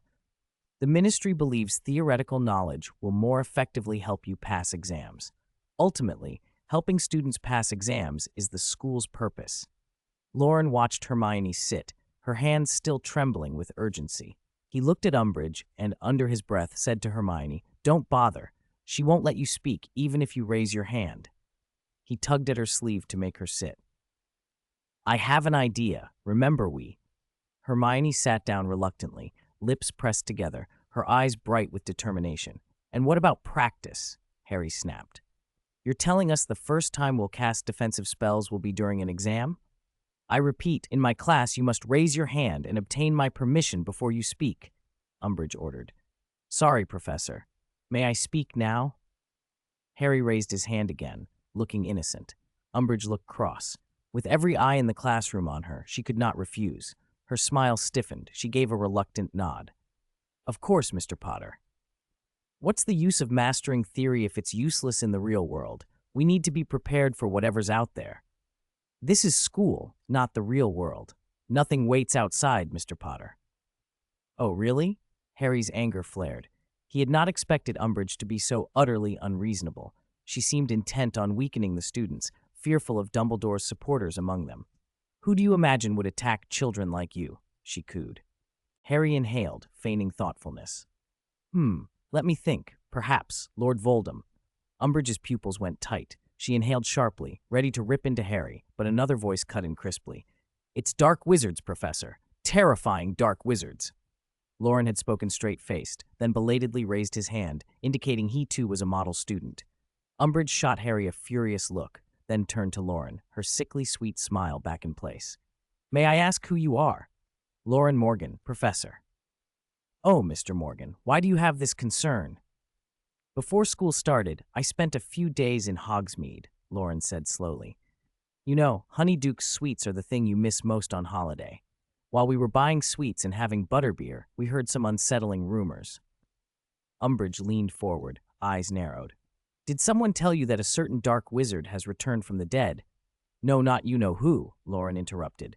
He sounded serious but not provocative, merely a worried fifth year. There are real dark wizards, People said Hogsmeade has recently seen many wizards of unknown identity, including ones who frequent Nocturne Alley. They're reportedly searching for something unspeakable. Hogsmeade. Dark wizards, Umbridge murmured, her face changing slightly. She had been so immersed in inspections of the castle that she hadn't been keeping up with Hogsmeade gossip. Loren was earnest. In my view, Professor Umbridge, your teaching theory might be fine, but next month is Hogsmeade weekend, and those unknown dark wizards are worrying. I wonder if the ministry could— Of course, Mr. Morgan, Umbridge eagerly agreed. I will contact the ministry immediately and report this. This weekend I will personally lead Aurors to investigate any suspicious individuals in Hogsmeade. That puts my mind at ease, Loren said. Umbridge brightened and glanced at Harry. Her smile became almost conspiratorial. I repeat, rest assured, students, the Ministry of Magic guarantees you will not encounter danger from any dark wizard. If you still have doubts, come see me after class. I am always ready to help you. Remember, I am your friend. All right, please continue reading. 570. Who can resist gingerbread? As evening fell, dark clouds swallowed the sky, and a fine drizzle sprinkled the emerald grounds. Hogwarts had finished its first day of the new term, and the busy castle was gradually quieting. After dinner, warm, yellow light glowed from the windows. Professors returned to their offices to grade summer homework and prepare lessons for the next day. In the headmaster's office, however, something else had caught Fawkes's attention. The phoenix, busy rubbing against a shelf to scratch an itch, suddenly froze.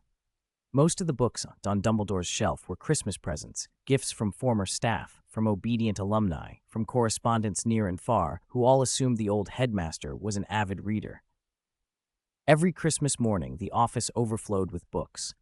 Few people knew Dumbledore read only a very small selection: fairy tales, muggle studies, and collections of bad jokes.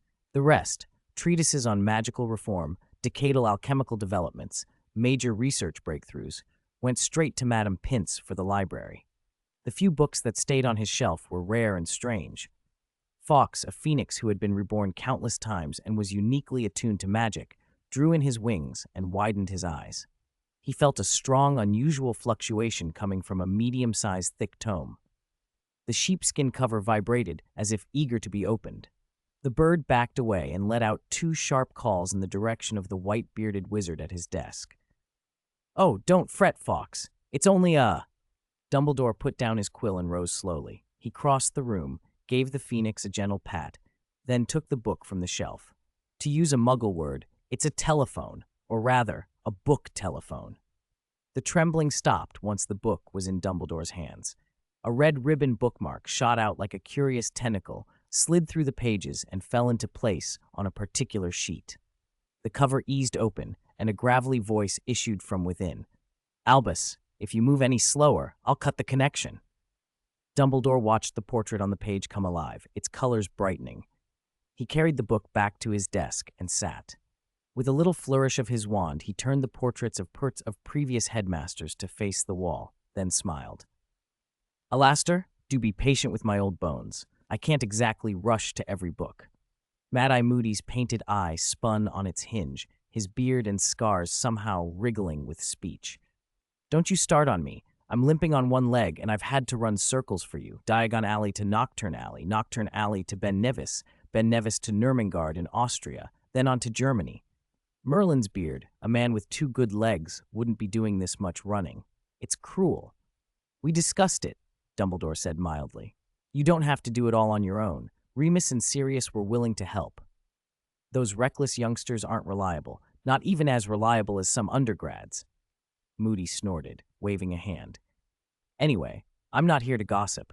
I'm in a hurry. Let's talk about what I've found." "I'm listening." "That fellow you chose did well. He found the smartest 3 siblings in that giant clan, drew some strange alchemical marks on one of them, couldn't entirely make sense of it, and now the giants have changed their ways." Moody snorted again. "If I hadn't seen it myself, I'd never believe those hulking creatures, almost trolls, are even running a school. It's unbelievable. I stumbled on it while I was—" Dumbledore's smile widened, his eyes went distant, recalling whatever scene had pleased him. "It seems in this war we won't be facing those thick-skinned fellows. They don't want to fight for us either. Moody's voice growled from the page. Looks like besides those two young wizards who persuaded them, nobody can make them join. That may be for the best, Dumbledore said softly. Wizards shouldn't drag other races into our conflicts. Tell me about your other findings. Anything else unusual? I picked up things from Borgin and Burke's and from Mundungus. About 2 weeks ago, a group of unknown people started asking about someone. No name, no identity, hardly any clues, just an old photograph. The person they're looking for is apparently over 100 years old, so finding them will be difficult. The portrait hesitated and glanced off to one side.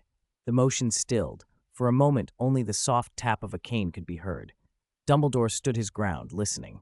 Alastor's footsteps echoed in the painted world. Moody resumed, pulling out a flask and taking a swig. I'm holed up in a German tavern at the moment. It's unsettled here. People are asking about that same photograph. The search is even more intense than in Britain. The wand maker, nearly as famous as Ollivander, has vanished. The new wizards here are buying wands elsewhere. It's causing a stir. I fear he's been killed, Alastor, Dumbledore said quietly. What about Nurmengard? How is it there? Moody's magical eye stopped spinning, as if for an instant it could peer through the book and into Dumbledore's face. That prison's empty, completely abandoned. Only one guard comes regularly with food. As for that infamous dark wizard. Dumbledore's fingers rubbed the book's cover. His eyes, half hidden behind his spectacles, shone faintly blue. I understand, Alastor. Come back as soon as you can. People are growing impatient. The Order will need your leadership. Understood. The portrait faded. Mad Eye's living eye dulled until it was fixed and lifeless again. Dumbledore closed the book, but did not return it to the shelf. He sat motionless behind his desk for a long time, neither opening the documents he'd been reading nor moving. The oak door opened, and Loren stepped into the headmaster's office. Night had thickened. The sky was a bruise of black clouds. Candlelight burned gently inside. Fawkes crouched on the bookshelf, wings folded and gaze fixed on the dazed headmaster, or rather, on the magic book in his hands. Loren closed the door, and knowing the routine, went to the desk and sat. Seeing Dumbledore still and unmoving, Loren hesitated a beat, then spoke. Lord Voldemort is attacking Hogwarts. Dumbledore let out a short laugh that swept away some of the old man's worry and bent into a smile. That would be excellent news. You weren't even paying attention when I came in. What were you thinking about, Professor? I was musing on a few brain-racking philosophical questions. Loren raised an eyebrow and mockingly offered a trio of existential queries. Who am I? Where did I come from? Where am I going? Dumbledore's brows knit. Simple questions, apparently. But on reflection, those three can give rise to countless thoughts and answers, and no single answer ever feels entirely adequate. I once had such doubts when I first left Hogwarts. Loren couldn't help a snort and cut him off. Philosophy aside, let's focus on practical matters. Have you run into any troubles, Loren? Dumbledore asked, placing the book on the desk and pouring hot chocolate into 2 cups. In past years, we always had a good talk after the opening feast. Last night, I even baked ginger snaps, but you weren't one of my visitors. Your office was crowded last night. I made room, Loren said with a wave, then grew serious. There's a malicious senior undersecretary at the ministry who's also teaching defense against the dark arts at school. Dark wizards are searching for the Elder Wand outside the grounds. Voldemort and the Death Eaters are lurking in the shadows. Today's DADA class was chaos. If this continues, Harry will be facing Professor Umbridge in a duel within 2 classes. Do you have any plan, Professor? Dumbledore looked at Loren.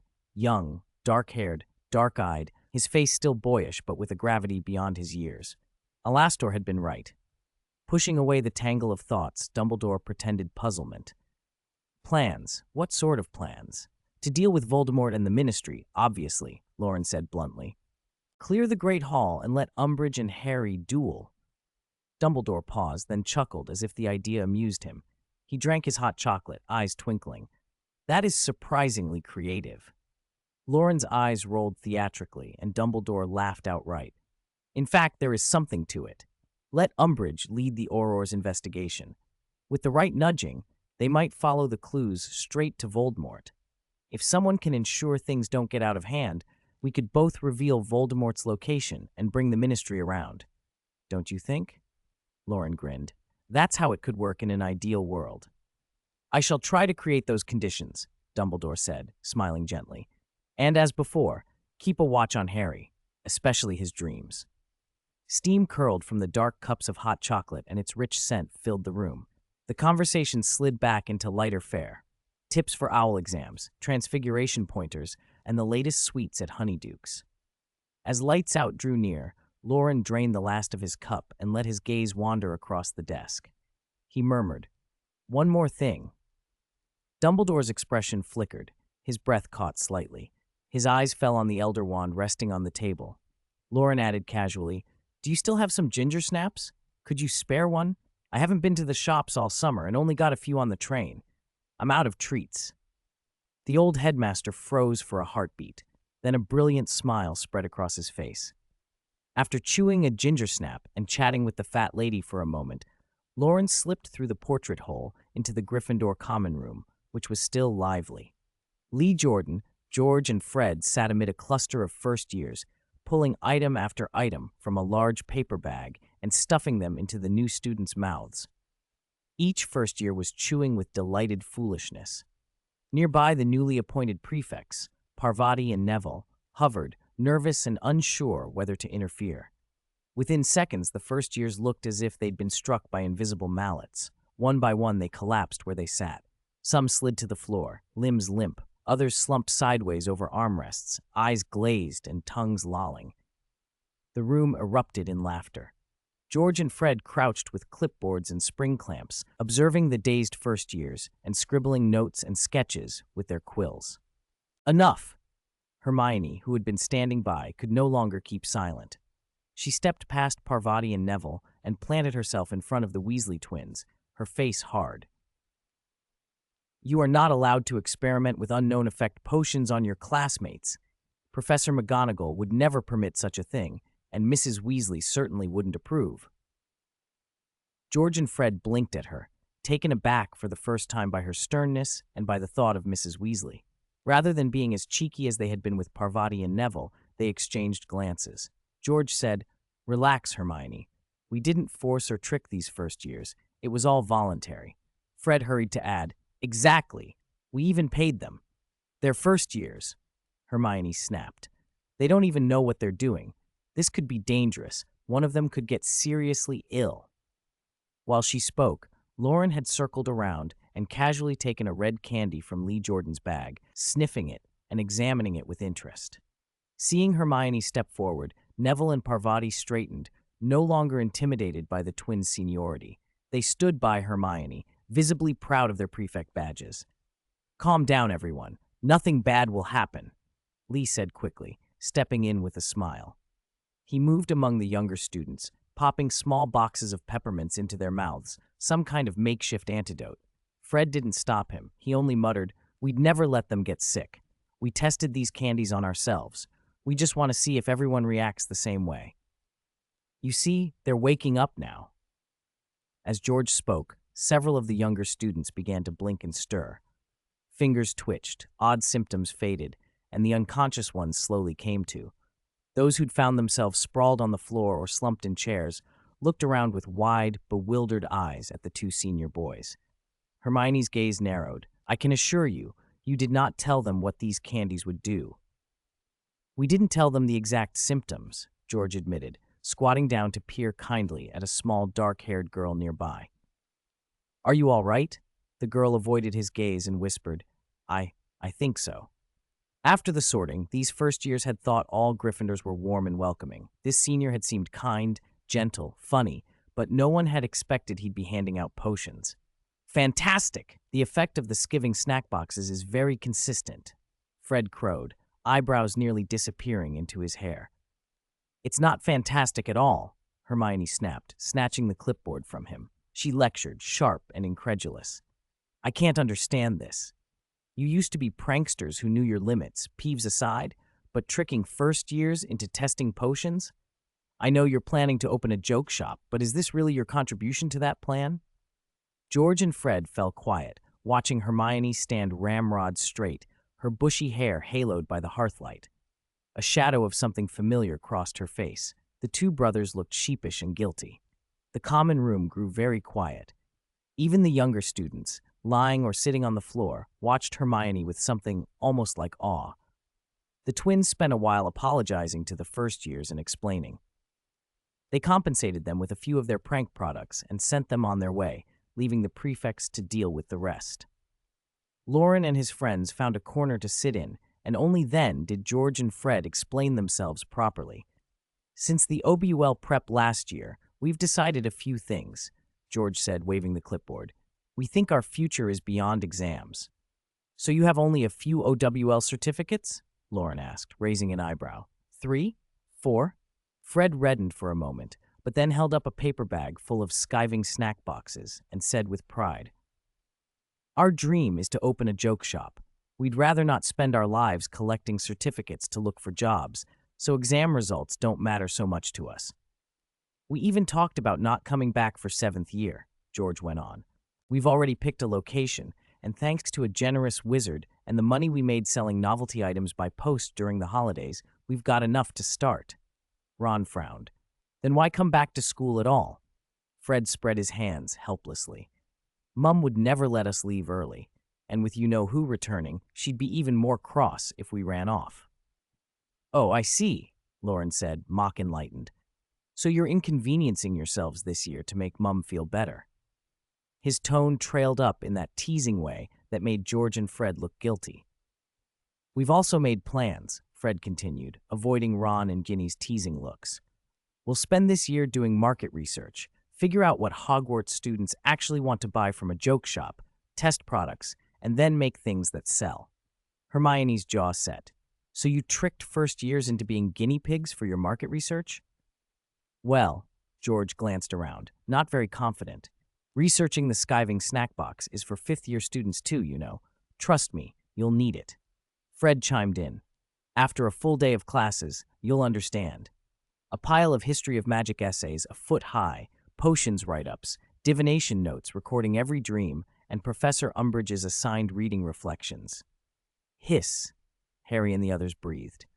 On the first day back, the homework already looked impossible. 5th-year pressures loomed. Fred went on, delighted, and the real torture hasn't even started. When you're trying to revise complicated subjects, Professor Bin's lectures will make you wish the stars in astronomy turned into ancient runes. And then there's Professor Umbridge. She's unbearable this term. You'll be crushed by exams, Fred said cheerfully. They'll grind you down until your nose rubs raw. Hermione pursed her lips. She loved history of magic and astronomy, but the thought of Umbridge's pink face in Defense Against the Dark Arts made her resolve to skip class waver. Harry and Ron looked at the skiving snack boxes in the paper bag. The idea of being the twins' guinea pigs suddenly didn't seem so terrible, if it meant avoiding Bin's soporific lectures, Snape's nastiness, and Umbridge's sweeter-than-venom voice, maybe. George and Fred exchanged satisfied glances and with theatrical gusto described the horrors of 5th year. For the OWLs, half our year was a mess, crying, sniffling, throwing tantrums. Patricia Stimpson fainted at the drop of a hat. Kenneth Towler broke out in boils, remember? Fred added.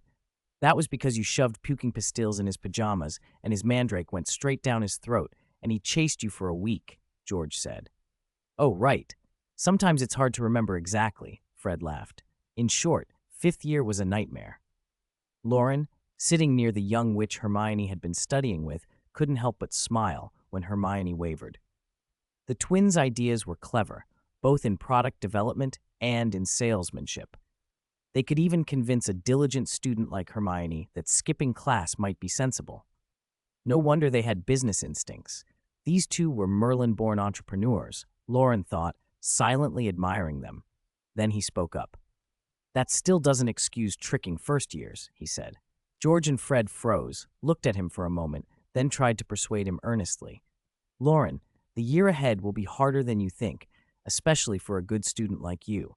Even someone brilliant like Cedric would be worried sick.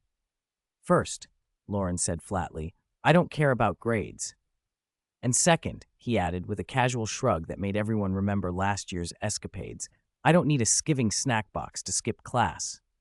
They all turned to look at him. Fred and George, Harry and Ron, recalling how Loren had once slipped out from behind Professor Trelawney and escaped to a barbecue, which had led half the class to try the same and earn detention.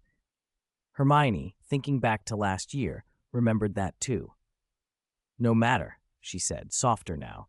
"What you did was irresponsible, but since you can say the potions are safe, why don't you talk to Professor McGonagall? See if this can be counted as a legitimate practical activity. She might even support you.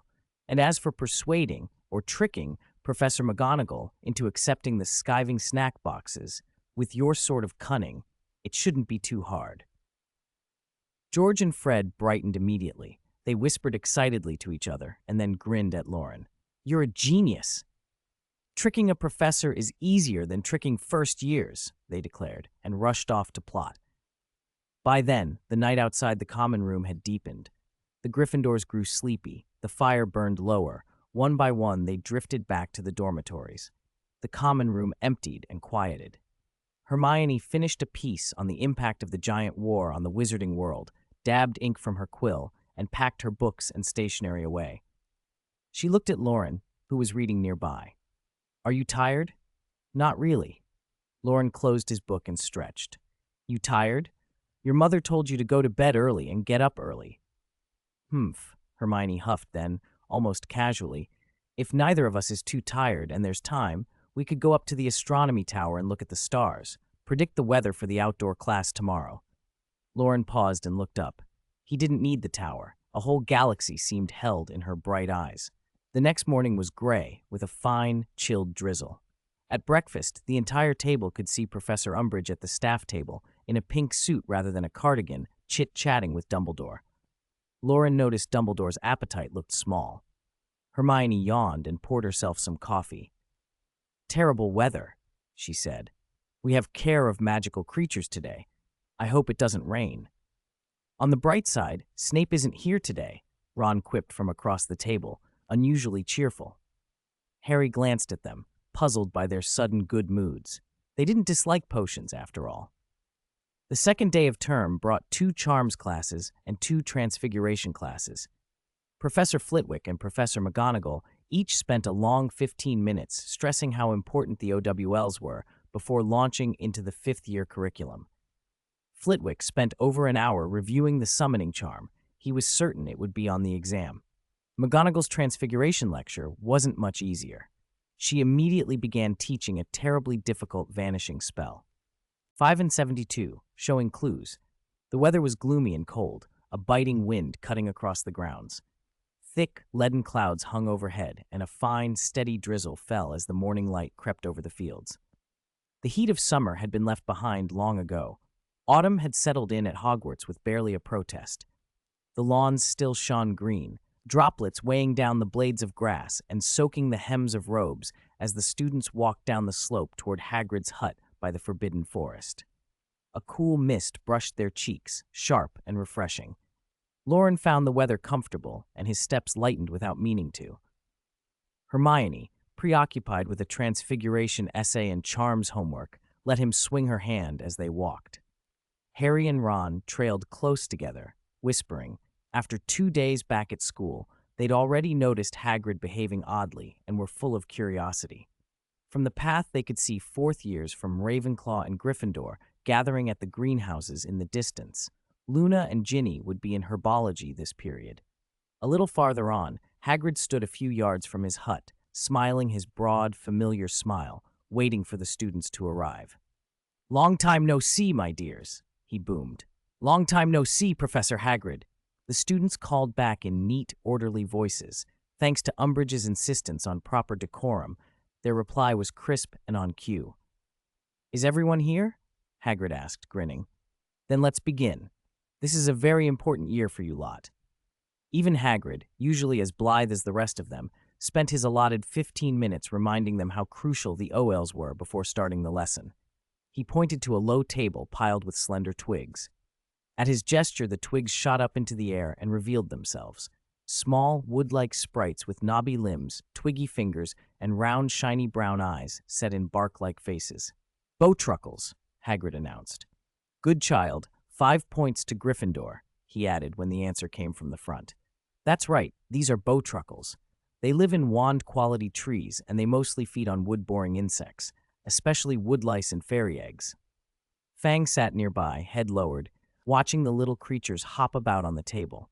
He wanted nothing more than to rush in and play with them. Hounds like to tease small animals, birds, butterflies, mice. Bowtruckles, palm-sized and unable to fly, would be perfect toys. But the tiny beetles the bowtruckles ate wriggled and skittered in ways that made Fang keep his distance. Insects were the worst. They could get stuck in fur or burrow into skin and make a dog miserable. The students around Hagrid watched, remembered how Rolf sometimes brought bowtruckles to lessons and how they'd seen them on the Whomping Willow. Harry and Ron remembered close encounters of their own when they damaged the willow. Bowtruckles weren't exactly strangers to them. When Hagrid announced free time for observation, most of the class clustered around the table. Loren and his friends hung back, staying by Hagrid's side. "Hiss!" Hagrid muttered, rubbing at a cheekbone hidden beneath his beard. He pressed his hand against a swelling that hadn't quite gone down. The skin was sore, an angry bruise under the beard. Despite Grop having picked up some manners, he hadn't entirely shed his giant habits. Even with Hagrid's sternest reprimands, Grop could lose control of his strength. Hagrid's hand trembled as he pressed, and Harry leaned forward, alarmed. "Are you all right, Hagrid? What happened?" Harry asked, reaching to pull Hagrid's hand away. "Don't, it hurts," Hagrid groaned. He sat down on a stone by the fence, pale and exhausted, the pain making his face twist. Tears pricked his eyes. The sort of hurt that comes from someone you care for, Grop's clumsy roughness, seemed worse somehow for that reason. "Your brother's a handful," Harry said, frowning. "Is it safe to keep him in the Forbidden Forest like this? You've got loads of scars, this cheek. Hagrid waved him off in a muffled voice. "He's doing better. He is. Learning some manners, learning a bit of our talk. He's slow, but he's getting there." He looked past Harry to the two people standing behind him. "You two come round on Saturday. I'll take you to see him. Loren, Hermione, you've got to come. Grop misses you lot." Loren and Hermione stifled their smiles and nodded, a little embarrassed and a little pleased. The rain had stopped, leaving the edge of the Forbidden Forest heavy with that after-rain smell, earthy and green, and the air felt clean in their lungs. "Right, before our next class, I want everyone to do a sketch and label every bit of a bowtruckle," Hagrid said, giving them all homework in one breath. He gathered the bowtruckles into a small wooden crate and, trudging off with Fang, left the students to their tasks. Harry watched Hagrid and the dog go inside. "Grop's a right nuisance sometimes." "Absolutely," Loren said solemnly, trying not to smile. The next lesson for the 5th years was herbology. At the greenhouse entrance, they just caught sight of Ginny and Luna leaving class. The two girls offered quick hellos and hurried off. No one wanted to linger smelling of dragon dung fertilizer. Professor Sprout opened the lesson with her own reminder about the OWLs. The students groaned inwardly. Thinking about the exams, the mountains of homework and revision tightened their chests. After an hour in a room full of steaming compost, they left the greenhouse feeling mentally drained. "Merlin's stinky boots," Ron snorted, sniffing at his sleeves, face screwed up. First year herbology was about composting, second year was composting, and now in 5th year we're still composting. Neville smiled. "I actually like herbology. After a while, you don't notice the smell. Sometimes there's even a kind of plant freshness in it." "Loren and Hermione say diluted manure smells nice," Ron went on, incredulous. "Do you think I believe that?" The students laughed, the cool drizzle picking back up and wiping their noses clean. Hogwarts' 5th year had started with anxious laughter and the smell of damp earth. Saturday dawned cold and wet. On Hogsmeade's main street near the post office, a narrow alley led to a small, rough pub at the corner. A battered wooden sign, hung by a rusty bracket, showed a severed pig's head wrapped in a blood-stained cloth. Like many wizarding pubs, it was old and dirty and frequented by an odd assortment of customers in cloaks and hoods.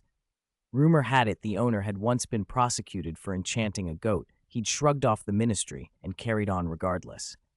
Some thought he did it out of contempt for the ministry. Others said he was too uneducated to realize he'd been in trouble. If Hogwarts students had read that chapter on the Goblin Rebellions carefully enough, They might have known the place had once been a goblin meeting point. Now, it was a hub for information, a place where unusual folk mixed and discreet bargains changed hands.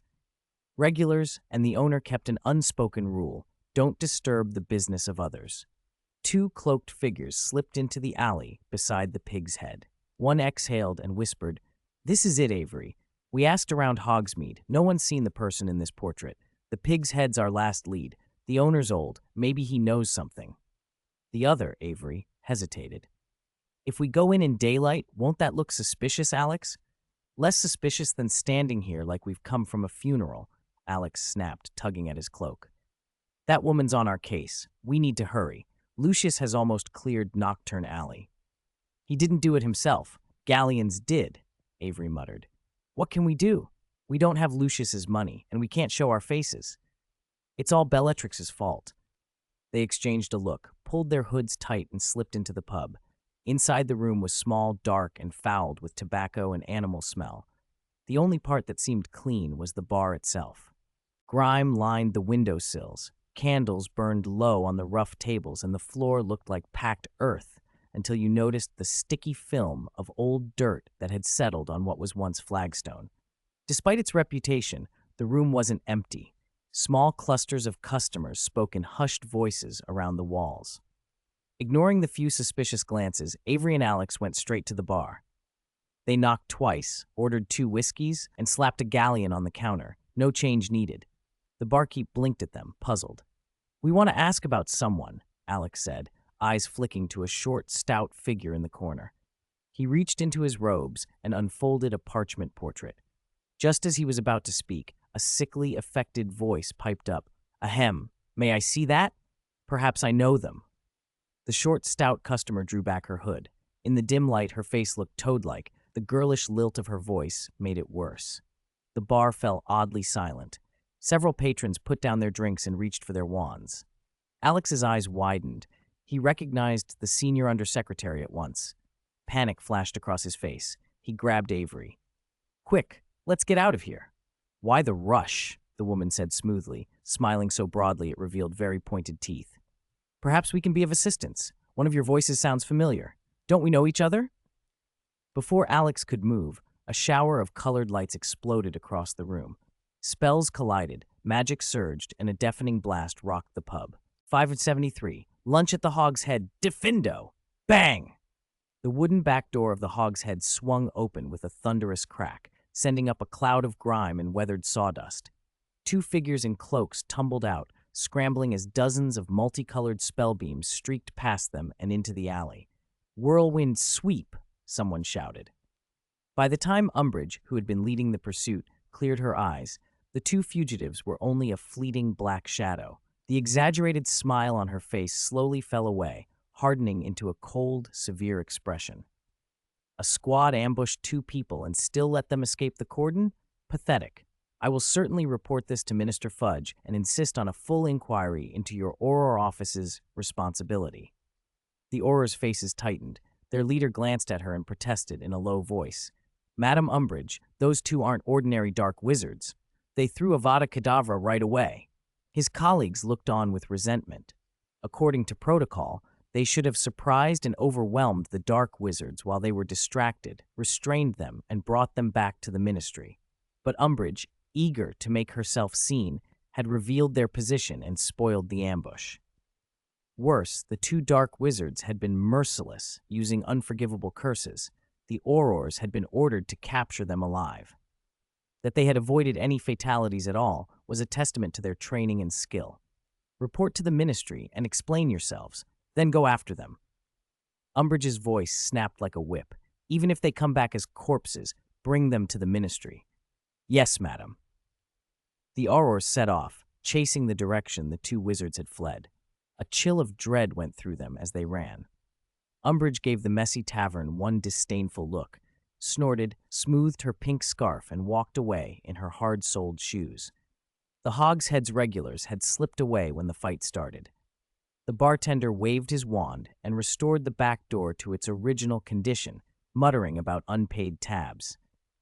Neighbors craned their necks and sighed. The place could have used renovations. Most of the candles had been blown out by the blast, only a lone wick flickered. A rickety wooden staircase led to the rooms above. Up on the landing was a small sitting room with a threadbare carpet, and above the tiny fireplace hung a large magical portrait of a young blonde girl, smiling gently at the room. Ariana. Dumbledore watched the girl in the portrait with an almost foolish intensity, his blue eyes misting. Before he could speak, heavy footsteps sounded behind him. "Oh, what brings such a busy man here, esteemed Headmaster Dumbledore? My dear brother?" Aberforth pushed into the room, slamming the door roughly behind him. He moved to the fireplace and pulled back the curtain from the frame. Looking at the slightly frowning girl on the canvas, his voice softened. "Good lass, you always know where to hide for a bit. It's been noisy tonight." The girl in the portrait cast them both fond, lingering looks, then turned and walked slowly into a painted tunnel at the back of the image. Dumbledore watched her fade into the background before he breathed out and turned to his brother. "Aberforth, it's been a while." Aberforth could have been Albus's twin. His hair was streaked with metal gray, his round spectacles smudged with bar grime, fingerprints and dust embedded in the rims. But his eyes were the same bright, clear blue. He held his expression tightly, jaw clenched. Quite the show downstairs, wasn't it? Another of Albus Dumbledore's grand plans. Noble cause or something else. Dumbledore smiled faintly. He had not lost touch with his brother enough to miss the barbed tone. Aberforth was outwardly gruff and blunt, but inwardly complex. He gave no answer, instead pulling out his wand and lighting the lamps. He bent to kindle the fire. When the room was warm and bright, he rubbed his beard with ash-darkened fingers. "Is there anything to eat? I'm rather hungry." Aberforth shot him a cold look, left the room, and returned with a tray, a thick loaf of bread, a few slices of cheese, and a jug of mead. "This place doesn't extend credit." "Of course," Dumbledore said, and sat. He ate heartily, admittedly raucous in his chewing, while Aberforth watched with an unsoftened face. When Dumbledore had barely caught his breath, Aberforth pushed a slip of paper across the table. It was the size of a chocolate frog card, a picture of a boy with golden hair perched on a windowsill, looking up with a delighted smile. "Recognize that face?" "The bartender found it." Aberforth's tone lost some of its edge. "An old man from decades ago. There aren't many alive who remember him, either dead or too old to get out of their homes. No wonder they can't find him." Dumbledore kept making a bread and cheese sandwich, then swallowed a large bite with a gulp of mead. Aberforth went on. "Those rumors in the papers are true. You're not senile, Albus. Voldemort has come back, and he's raising forces again. Those two dark wizards were sent by him. But why are they looking for Grind?" Dumbledore finished the name for him, his voice quiet. "Gellert Grindelwald."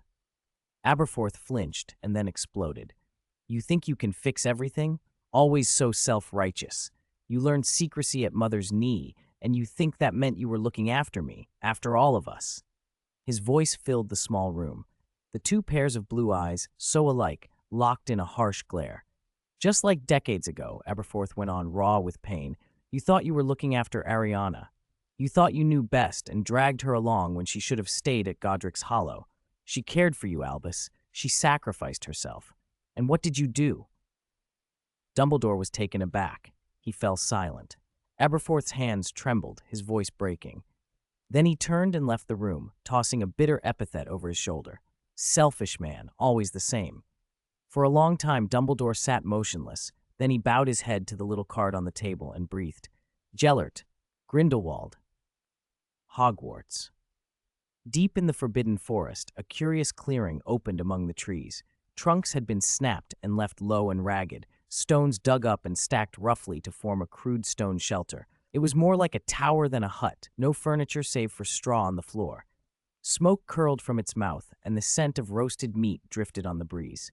A pile of lamb bones lay to one side. Fang, the boarhound, whined at them plaintively, his stomach taut from overeating. "Ah," Ron sighed, reclining on a flat stone and patting his bulging belly. "So full." Grop, Hagrid's giant half-brother, scratched his head and sprawled down nearby, patting his chest with a pleased grunt. "Full, full." His thundering motions made Harry's ears ring. Harry rubbed them and watched Grop with interest. Hagrid's enormous brother was less fearsome than expected. clumsy and bewildered but harmless enough, certainly less trouble than a dragon. Hagrid was finishing up at the grill, moving with quick efficiency as he stacked utensils and cleared away skewers. He glanced at Harry and then at Grop, his grin wide. Loren? Nearby and unconcerned by the chatter, Headmaster Dumbledore had approved of this meeting, and Loren didn't want to meddle. Stretched out, found a comfortable position, and rested his head on Hermione's lap.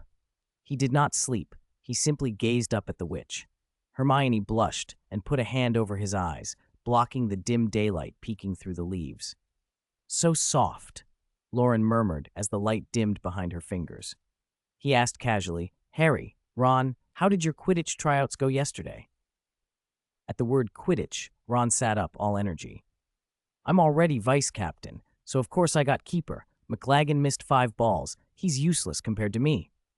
"Didn't look like much difference in third year," Harry said, modest but matter-of-fact, like a seeker used to focusing on the game. "We've picked a new keeper for when Wood graduates, and loads of reserves too. Angelina and the Weasley twins leave this year. We need backups." "Time flies," Loren murmured, and then drifted off again, more interested in the warmth of the moment than in sport.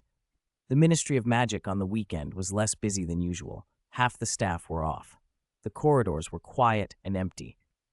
Umbridge stepped from a curtain of emerald flames, boarded the golden lift, and rode the clattering chains up to the top floor, to the minister's office. She paused at the door to straighten her sleeve. There was a smear of ash on the cuff of her expensive pink coat, and extracted a small mirror from her handbag to smooth her hair and powder her face. When she was satisfied, she put on her sweetest, most practiced smile and knocked. Inside, the minister sat at his desk. Cornelius Fudge barely glanced up before cutting to the point. "What's the situation? Did you identify them?" Umbridge took a quick look at the corner of the room. Bertha Jorkins, the minister's assistant, sat with her head bowed, idly tracing patterns on the floorboards with her toe, looking distracted and somewhat dim. A flicker of condescension crossed Umbridge's face. She feigned hesitation for a moment, then purred. "The Auror Squad's negligence let them slip away, so we can't confirm a link to Dumbledore." "To Dumbledore?" Fudge echoed. Startled, Umbridge watched him carefully. Suspicious, ruthless dark wizards were seen near Hogwarts.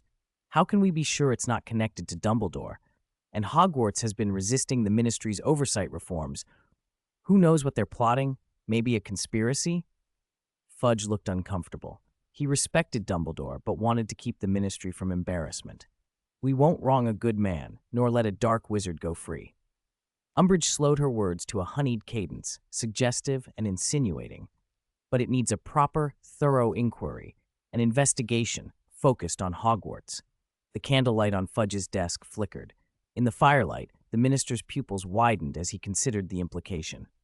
Umbridge's investigation sunlight, long absent, streamed through the skylight and flooded the great hall. The rich vegetable soup and steaming hot milk sent up vapor that wrapped the room in a warm, cozy mist. The usual Monday morning gloom was chased away by the bright light, and the early risers squinted into the glare. Everyone had survived the first weekend of term. Only the fifth years wore weary expressions, their fingers sore from the pile of homework. The rest of the students seemed settled into school life already, cheerfully talking about the week ahead. "Care of magical creatures is so interesting, so much better than I expected. I don't see why the fourth years told us to avoid it," a third year said, and the students around him agreed. Ginny, a fourth year at the table, remained expressionless, her hand hovering over a bowl of oatmeal that was a touch too hot. She remembered choosing her OL options and consulting Harry, her older brothers, and Hermione. The consensus had been that Hagrid's class was a good choice. The reality, however, had been an entire term spent feeding blast-ended scroots, and many of Ginny's friends who had followed her into the class had felt thoroughly cheated. At the Gryffindor table near the high table, Hermione spread a slice of bread on her left hand, reached for a jam knife with her right, and nudged Loren with her elbow. "Pass me the strawberry jam." "Shh."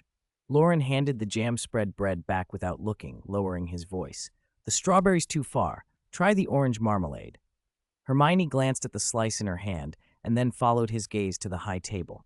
Headmaster Dumbledore was seated in the center, an odd picture of calm, and beside him sat that prim, pink-clad woman, Dolores Umbridge, chattering away. One looked serene and patient, the other smiled aggressively, working hard to persuade. Hermione fell quiet, bit into the still warm bread, and let her attention drift toward the high table. The bread smelled of wheat and was perfect in texture. Dumbledore, who had a fondness for plain things, chewed slowly, savoring the faint sweetness. Headmaster Dumbledore, the Ministry is trying to root out dark wizards hiding in plain sight. It's also about the safety of the students. Umbridge's voice seeped across the table. Dumbledore sighed almost imperceptibly, pinching his piece of bread and glancing toward the honey pot. I don't quite understand, Miss Umbridge. What has clearing the identities of dark wizards to do with my professors? Oh, call me Dolores, Headmaster Dumbledore, she said with a syrupy smile while she handed him the honey pot. Please believe me, we do not distrust the professors. We're only examining every possible lead. She laid out the plan with practiced smoothness. As an investigator, she would review the staff through personal interviews, classroom observations, and student interviews. The Ministry's dark wizard researchers and senior aurors would assess the findings and decide whether to dig deeper. Finally, a comprehensive evaluation would determine if any professor was suspicious. Her tone quickened and her words grew sharper. And of course, we shan't bypass the headmaster's office or the board to impose sanctions, dismissals, or suspensions. Dumbledore said nothing. The implication hung between them like fog. Umbridge had no direct power to interfere with school affairs, but she could rally the board to apply pressure. He set his honeyed spoon down, turned his bread in his hand, and answered quietly, Ms. Umbridge, one correction. The board has no right to interfere with the school's normal instruction. Her smile stiffened for a moment, then she laughed softly and recovered. Of course, whatever the results, the Ministry will respect the school's opinion. Then I leave it in your hands, Miss Umbridge. It would be best if I had the results before Halloween. Dumbledore took another bite, and the honey's sweetness spread through his mouth. You have my word. Black Monday. That was what the Gryffindor fifth years called today. Their schedule was dreadful. History of magic and potions in the morning, divination and defense against the dark arts in the afternoon. In the North Tower divination classroom, complaints buzzed about the dream diaries. The dream diary is a menace, Dean said. Either we sleep so soundly we don't dream at all, or we dream and forget the moment we get up. My memory's terrible, Neville added. Last Monday, I kept trying to remember a dream before bed.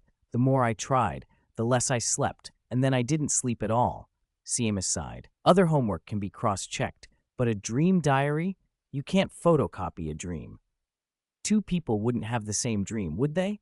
Loren muttered, thinking. Not impossible, he added, but his voice was drowned out by the chatter.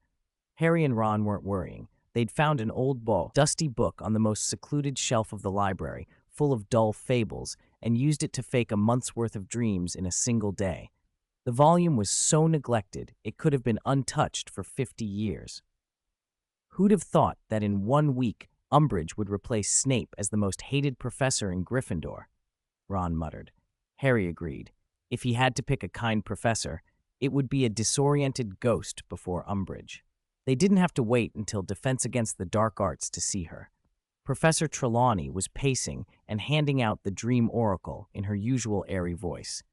Today we continue our study of prophetic dreams. Just as the students were preparing to open their dream diaries, there was a clear click. Heads turned toward the front to see the short, plump, pink figure appear through the trapdoor by the podium. Conversation died instantly. Good afternoon, Professor Trelawney, Umbridge said, all sugar-sweet and sharp.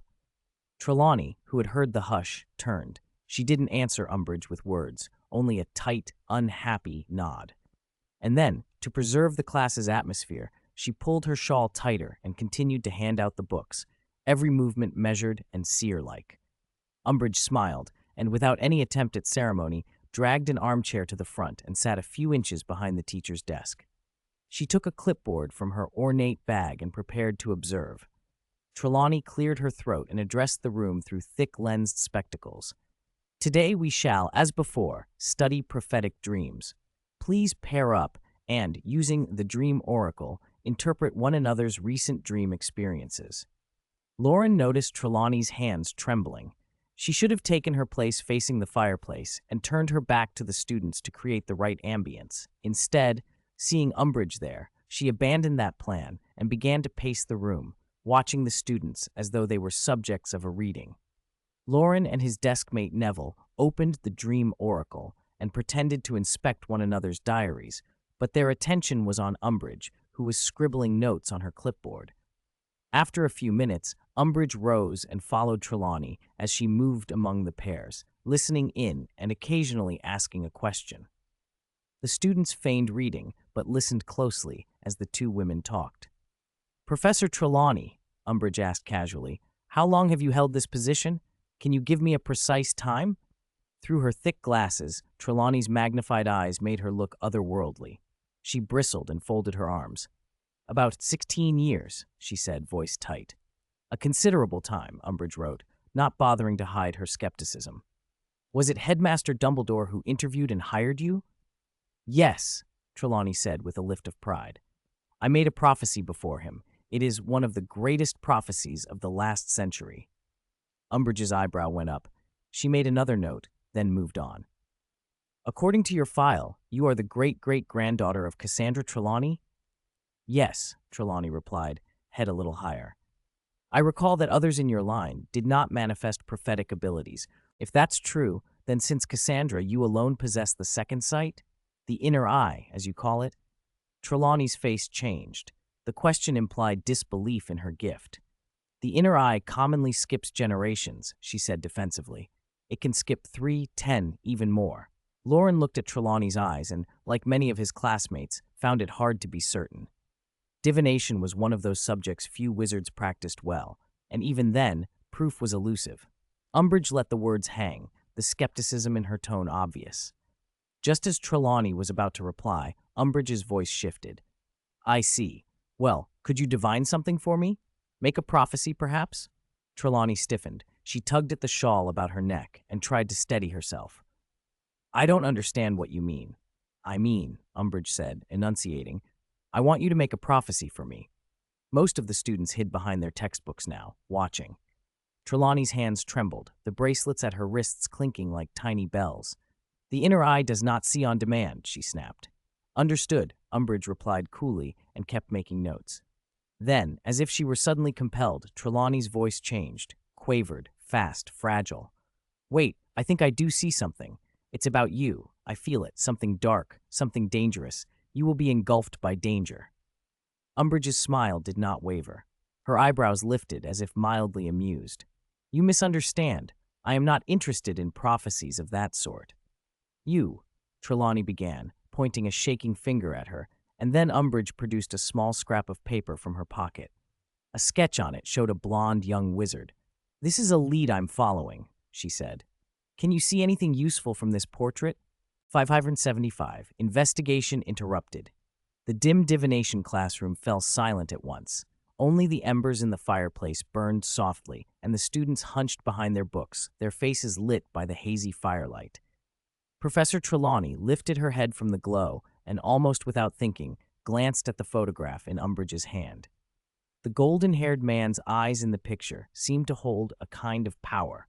For a moment, the professor's inner eye flashed an enormous scene, incendio roaring, overwhelming. Then she was back, hearing only the quiet crackle of the hearth. She realized, with a small shock, that she had actually seen something with that inner sight, a strange, wordless vision that tugged at the edges of her mind. She drew a deep breath as though surfacing from the deep black lake. Oxygen filled her lungs, her heart hammered, and the sherry that clouded her brain spun faster than usual. Ordinary deception would not placate a senior undersecretary of the ministry. Trelawney steadied herself, lowered her eyes, and let a thin, otherworldly voice drift from her lips. "The storm is coming. An overseer watches. It will descend upon the mundane world. The peaker peers, yet only in vain. The truth will appear before the heavy snow falls." A peculiar pressure settled over the room. A sheen of sweat broke out on Umbridge's forehead. She tried to force a smile and a cutting remark, but when she looked up, she saw Trelawney's wide, unblinking eyes and the white of them, and something like an invisible hand closed around her heart. The classroom suddenly felt stifling. Heat prickled her skin. All right, I understand. That's enough for today, she murmured, pale and hurried. She scribbled a few notes on her clipboard, turned, and fled for the trapdoor at the back of the room. The students exchanged silent glances. They were used to thinking Trelawney a fraud, and to see her silence, Umbridge stunned them and thrilled them. Loren and Harry watched the professor with surprise. They had seen Trelawney make a genuine prophecy before. This felt similar and yet different, leaving both of them uncertain for a moment. Trelawney crossed to the front, sat at the desk with trembling composure, and finally sighed. Class dismissed. The bell had barely sounded before the students poured out into the corridor and on to Defense Against the Dark Arts. Parvati and Lavender were already chattering, embellishing the episode as they descended the stairs. Divination normally needs proper rituals and tools, Parvati said. Professor Trelawney saw the photo, so she could have used that as a focal point, but she made a prediction without any ritual. Books say that should be impossible. Hermione, coming down from ancient runes, adjusted her bag and leaned toward Loren. Do you think she actually prophesied, or was it all an act to scare Umbridge off? Loren stepped carefully down a stair and shrugged. I don't know. Her words were so fragmentary, she probably couldn't even explain it herself. I think it might have been real, Harry said quietly. She did something like that during the divination exam. I wonder who the overseer and the peeker are, if they have anything to do with Voldemort. They reached the defense classroom to find Umbridge already perched on the podium, clipboard in hand. When the bell rang, she stood and offered her saccharine smile. Last time we finished Chapter 1. Today, turn to page 19 and begin Chapter 2, Common Defensive Theories and Their Origins. Her smile sharpened as she added pointedly, no talking while reading.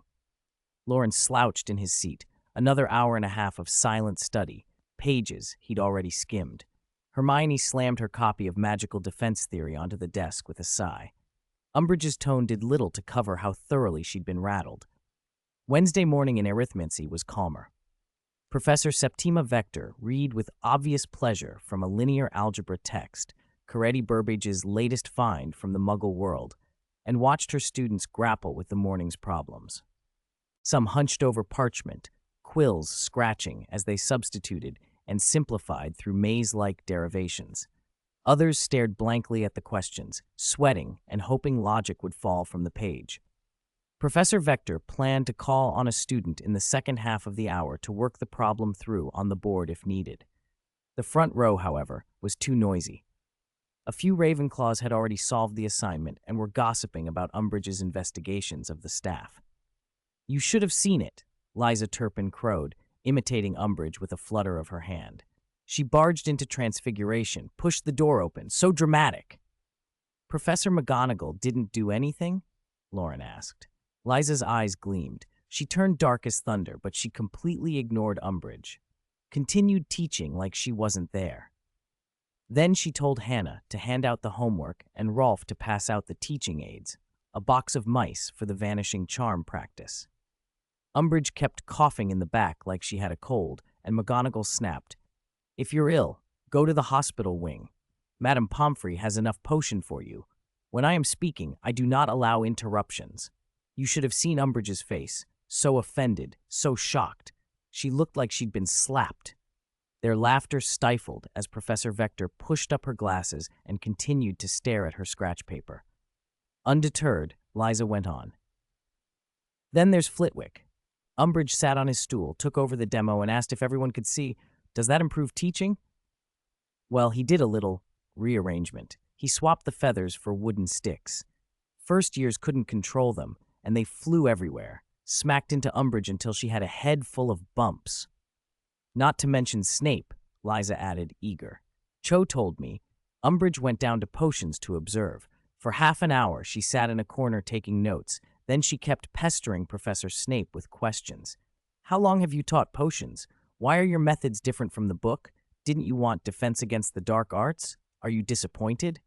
She was walking a minefield. Loren's mouth formed a small O. Did she at least manage to leave under her own power? Nope. Liza said, delighted. Carried out. Marietta Edgecomb's cauldron was knocked over. Boiled potion spilled all over Umbridge, and within minutes she broke out in these awful pustules. She hasn't been seen in classes since. Must have been awful. Professor Vector's pen trembled over a matrix transformation on her paper, but she said nothing. Liza, half convinced the professor had been suppressing laughter, looked around, then resumed her story. Snape's potion must have been modified. Umbridge didn't show up Saturday. Snape himself turned up his collar and left Hogwarts entirely that day. He had, indeed. After leaving the castle grounds, Snape apparated away with a muted crackle of disturbed air. In the Wiltshire countryside, far from Muggle bustle, a stately manor stood in manicured gardens and sweeping lawns, peacocks strutting beside ornate fountains.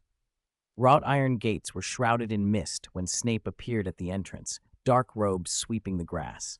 Before he could ring the bell, a pale hand reached the ironwork and the gate swung inward. A slender, finely dressed woman with weary, guarded eyes peered out. Her face brightened at the sight of him. "Severus," she called. "You're so cordial," Snape said dryly, his voice slow. "Since when does Madame Malfoy open the doors herself? Have every house elf in the manor perished?" Narcissa glanced back toward the house as if checking the distance, then stepped aside. "I came to meet you," she murmured, then carefully lowered her voice. "I wanted to ask about Draco. How is he? He's still a child. He cannot bear such pressure alone." "Fifth year is demanding," Snape replied. Professor Sinistra reported his astronomy homework was slapdash. A prefect should set a better example. They walked across the soft grass toward the house, two figures like a visiting professor and a worried parent. 576. Death Eater Council. On an early autumn morning, the fountain sent up a damp mist. They followed the gravel path to a respectable mansion. Its diamond-shaped window panes flashed in the light, and, without anyone present to open it, the door swung inward on its own.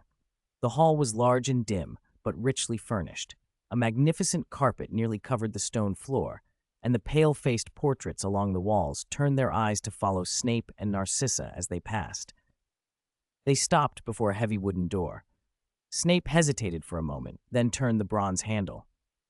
The sitting room's usual furniture had been shoved against the walls. A roaring fire blazed in an ornate marble hearth, throwing the room into sharp relief.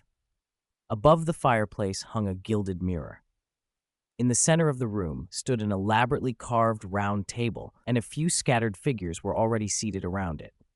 Snape's expression was impassive as his gaze passed over the familiar faces. He dropped his eyes to conceal a faint smile. Lord Voldemort sat at the head of the table with his back to the fire. His hairless face emerged from the shadows, pale and smooth as if lit from within. Vertical, crimson pupils flashed like embers in his eyes, and his features were thin and serpentine.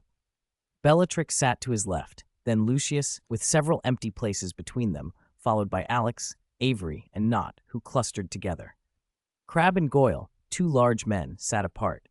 "Severus, sit here," Lord Voldemort said, indicating the empty chair immediately to his right.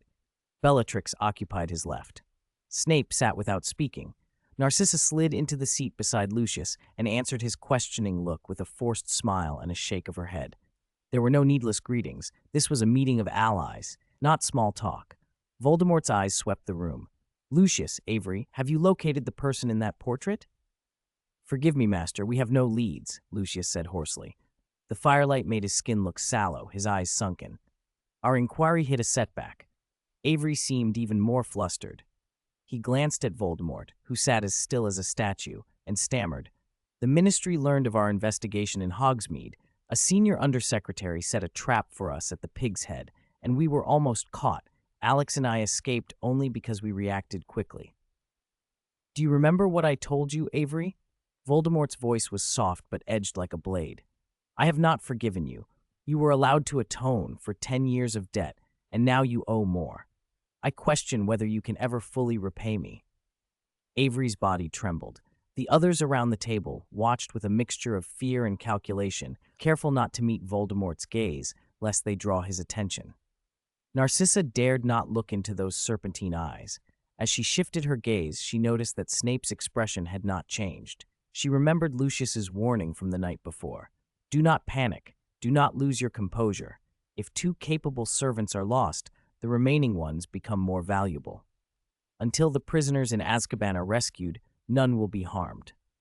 It wasn't entirely my fault. Master, perhaps Lucius's wider operation leaked the information.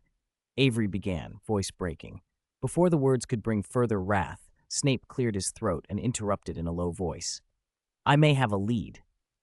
If I recall correctly, Severus, you were not part of that investigation, Bellatrix said, with sharp relish. She was a study in contrasts to Narcissa, darker-skinned, hair wild, eyes rimmed. Where Narcissa presented the image of a sheltered noblewoman, Bellatrix looked as if she belonged in Knockturn Alley. Snape glanced at her, but did not reply. Instead, he turned his head to Voldemort. The Dark Lord's red eyes gleamed. You always manage to surprise me, Severus. Snape inclined his head.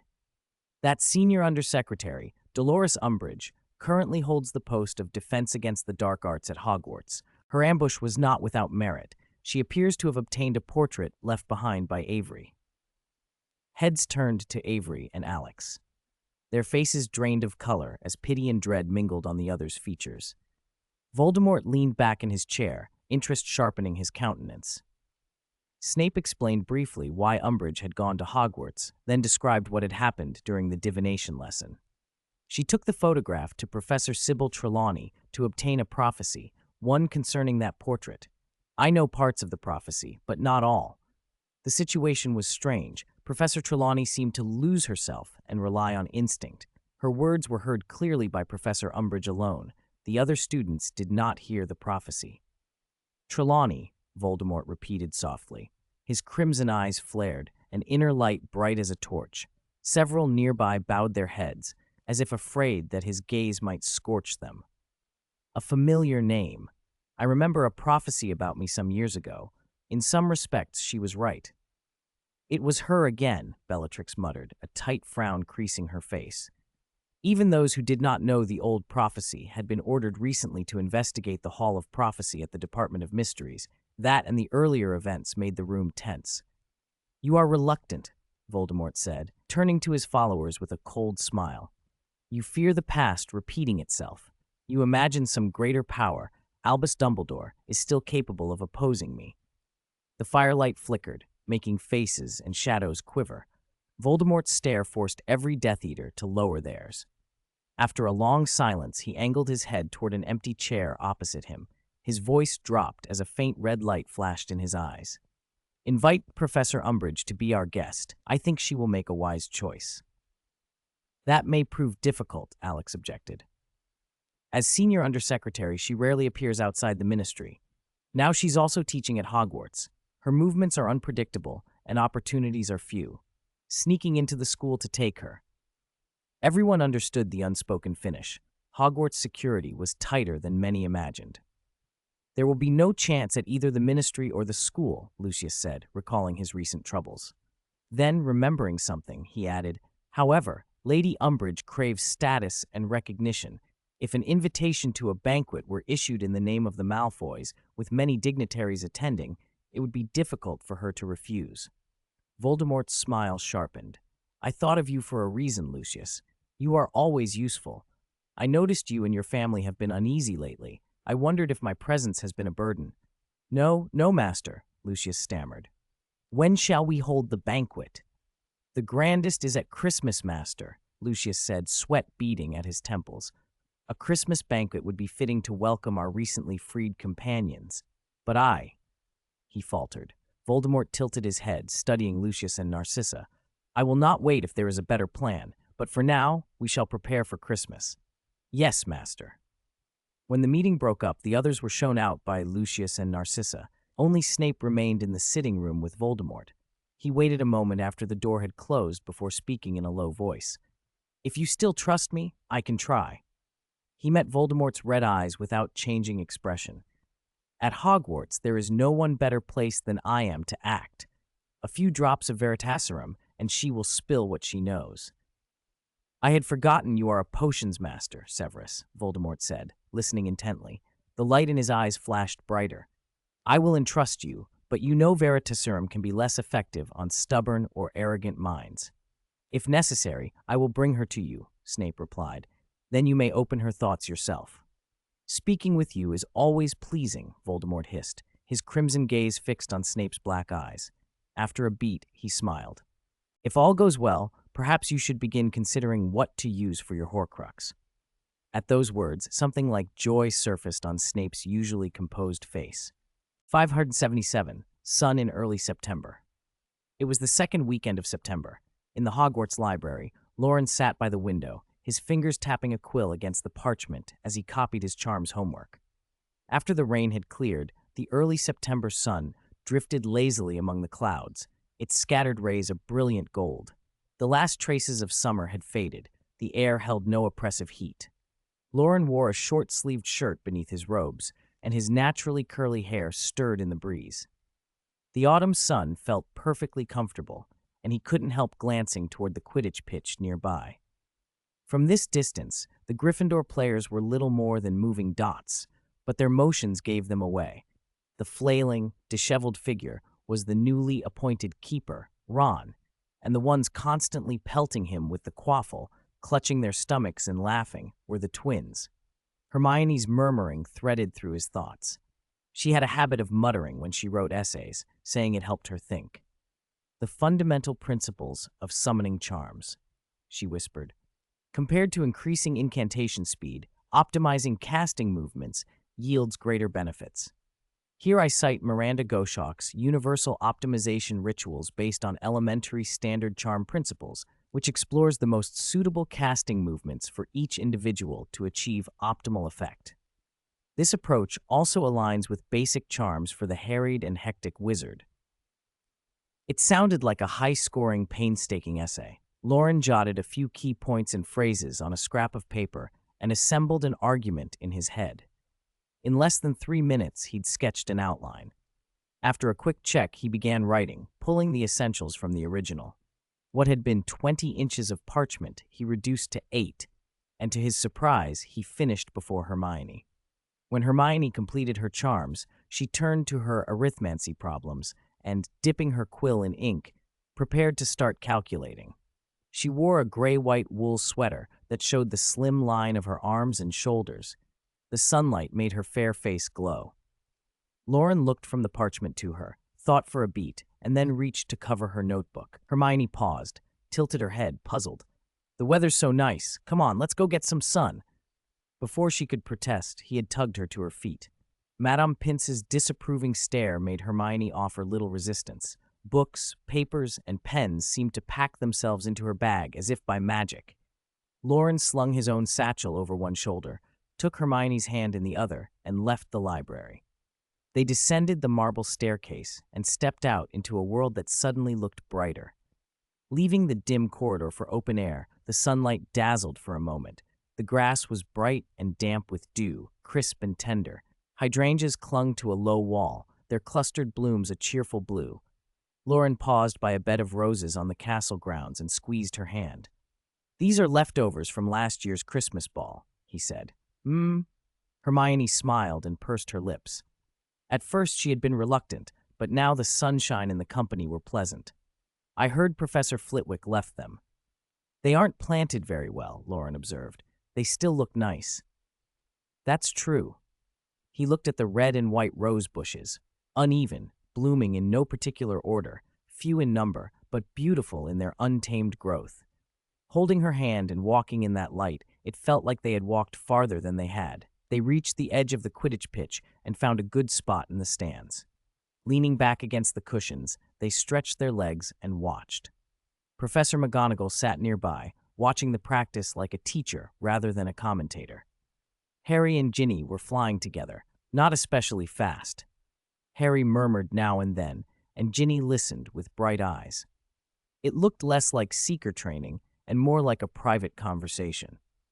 Loren suppressed a small huff at the sight of young couples neglecting duty for romance. His gaze shifted to the hoops. Angelina and the other chasers were firing quaffles at Ron, forcing him to dive and block and return them as they came from every angle. Fred and George genuinely wanted to train their brother. Their shots were cunning, high, low, left, right, making Ron sprint across the field without a moment's rest. Loren's eyes blurred from watching and he yawned. Hermione's eyes drifted to the sky and followed the clouds. Cotton-like forms edged in gold by the sun slowly moved across the blue. Don't these clouds feel like they're playing freeze softly? When you look away, they suddenly stand up and run away. Loren, half distracted, let himself be amused by the idea and laughed. They sat side by side in the commentator's box, watching the twins tease Ron while Harry and Ginny laughed quietly not far off. Every so often they would both look up. When their eyes drifted away, the clouds had slipped closer to the horizon, their golden edges broadening until the sun itself shifted toward a warm orange. The afternoon slid by. The Quidditch training ended, and robes damp with sweat, the players handed their brooms back to Harry. They changed in the locker room and returned to the castle, joking and jostling. Harry hung back, walking alone. A gentle voice came from behind him. "Why don't you catch up, Dumbledore?" Harry turned and saw the old headmaster in his gray robes, his beard and hair gilded by the setting sun. Dumbledore smiled and, placing a hand on Harry's shoulder, said, "Ahead of you are your best friends, your closest teammates, and the girl you like. Why don't you catch up?" I don't know," Harry admitted, cheeks tinting. The large hand on his shoulder steadied him, easing the small unease of being left alone after a happy moment. Dumbledore chuckled. "In that case, you'll just have to talk to an old man like me." Two sets of footsteps, one heavy, one light, rustled across the soft grass. "This is quite normal," Dumbledore said with a soft chuckle. "Excitement brings joy, and sometimes when someone leaves a crowd and is suddenly alone, even a joyous heart can feel lonely. That's what makes family and friends so important. The magic of love." Harry pressed his lips together, silent for a moment, then whispered, "I always thought you were avoiding getting too close to me, sir. You know, Lord Voldemort might see what I see and hear what I hear. I won't deny it. I have been careful." Dumbledore spoke frankly, without hesitation. "I don't think it will be long before Voldemort tries to force his way into your mind, to manipulate and mislead you, to use you to monitor me and the Order. I warned Molly and Sirius not to discuss the Order too much around you. Later, Loren told me they'd had a big argument over it. And Loren's reminded me more than once that perhaps I should trust you more, rather than treating you like a child." There was a tiredness in the headmaster's voice. Harry looked up at him, finding sudden resolve. "I'll work hard to learn occlumency." "Relax, Harry." Dumbledore smiled and ruffled his hair. Noticing Harry's sweaty palm, he covered Harry's shoulder with his other hand. "Magic is mysterious. Even today, no wizard can claim to fully understand it. But we can learn. Some people take to certain branches of magic naturally, like Mr. Finnegan, and others are ill-suited. Dark wizards, for instance, often struggle with the Patronus charm. And it's not reasonable to ask someone with an open, emotional nature to shut themselves off from others and harden their mind." Harry thought of his stumbling with occlumency and sighed. No wonder Snape said my mind was empty, like there's enough room in there for Buckbeak to fly around. "An interesting metaphor," Dumbledore said with a smile. Harry's voice grew urgent. "But what about Voldemort? Am I just supposed to let him rummage through my mind like flipping through a book? Not every book can be read at will. Think of the big, locked volumes in the restricted section." Dumbledore looked up toward the path ahead where two figures were walking and chuckled to himself. "You can protect your mind, Harry. Arm it, prepare countermeasures, so Voldemort won't dare to pry, or so he only sees what you want him to see." "Like a memory charm?" Harry's eyes lit up. Compared to the elusive occlumency, a memory charm seemed more direct. Dumbledore tapped his shoulder, but didn't answer directly. "If I put it into words here, Voldemort might overhear. It's better for you to think it through yourself." "All right," Harry brightened and nodded. The sun, a deep orange disk, sank behind the hills. The Quidditch team were playing and laughing ahead, Ron cursing in exasperation as the Weasley twins ran circles around him, whoops and laughter trailing after them. Dumbledore turned back to Harry. "It's been 2 weeks since term started. Are you settling into 5th year?" Harry's brow knit. "Classes and homework have increased. Quidditch training's been cut. None of that's so bad. The worst is Professor Umbridge. She doesn't teach. She just makes us read and copy from books." "Exam years are always busier," Dumbledore said, and then paused as if choosing his words carefully. As for Professor Umbridge, that is partly my fault. Many students have moved beyond learning solely from books. A good teacher demonstrates spells and corrects students' mistakes. I'd like you to do me a favor." "What is it?" Harry asked, puzzled by the sudden shift. "You are very capable in defense against the dark arts. You escaped Crouch's Imperius, you can summon a corporeal Patronus, and you've faced dark wizards in combat. Those are things many seventh years cannot claim." Harry's face brightened with understanding. "You mean? I want you to restart the dueling club." Dumbledore patted his shoulder. "There are students who've been misled by the Ministry. They need to learn to protect themselves, to resist Death Eaters, even to stand up to Voldemort. Traditionally, the defense teacher would run this, but Umbridge won't, and Professors McGonagall, Snape, and Flitwick are all burdened. I hope you, and your friends, can lead." "But why me?" Harry's lips twitched. "Why not Loren or Hermione? They're better than I am, top grades, skilled in dueling. They've been assistants before. The prophet calls me a fame-seeking boy, empty-headed." "You need confidence, Harry." Dumbledore's voice was patient. "Your experiences outstrip any of Lockhart's novels. You saved the Philosopher's Stone, opened the Chamber of Secrets, and defeated the Basilisk, won the Triwizard Tournament. People will listen to you." Harry stared at him but remained silent. He watched the others ahead, Loren and Hermione walking side by side, and felt the words lodged in his chest. He'd known for a long time that those dramatic episodes had unfolded under the headmaster's direction. Whether he'd truly done those things alone or been guided, he couldn't say. "Headmaster," Harry began haltingly. "Hmm? You knew what was happening, didn't you?" Harry mumbled.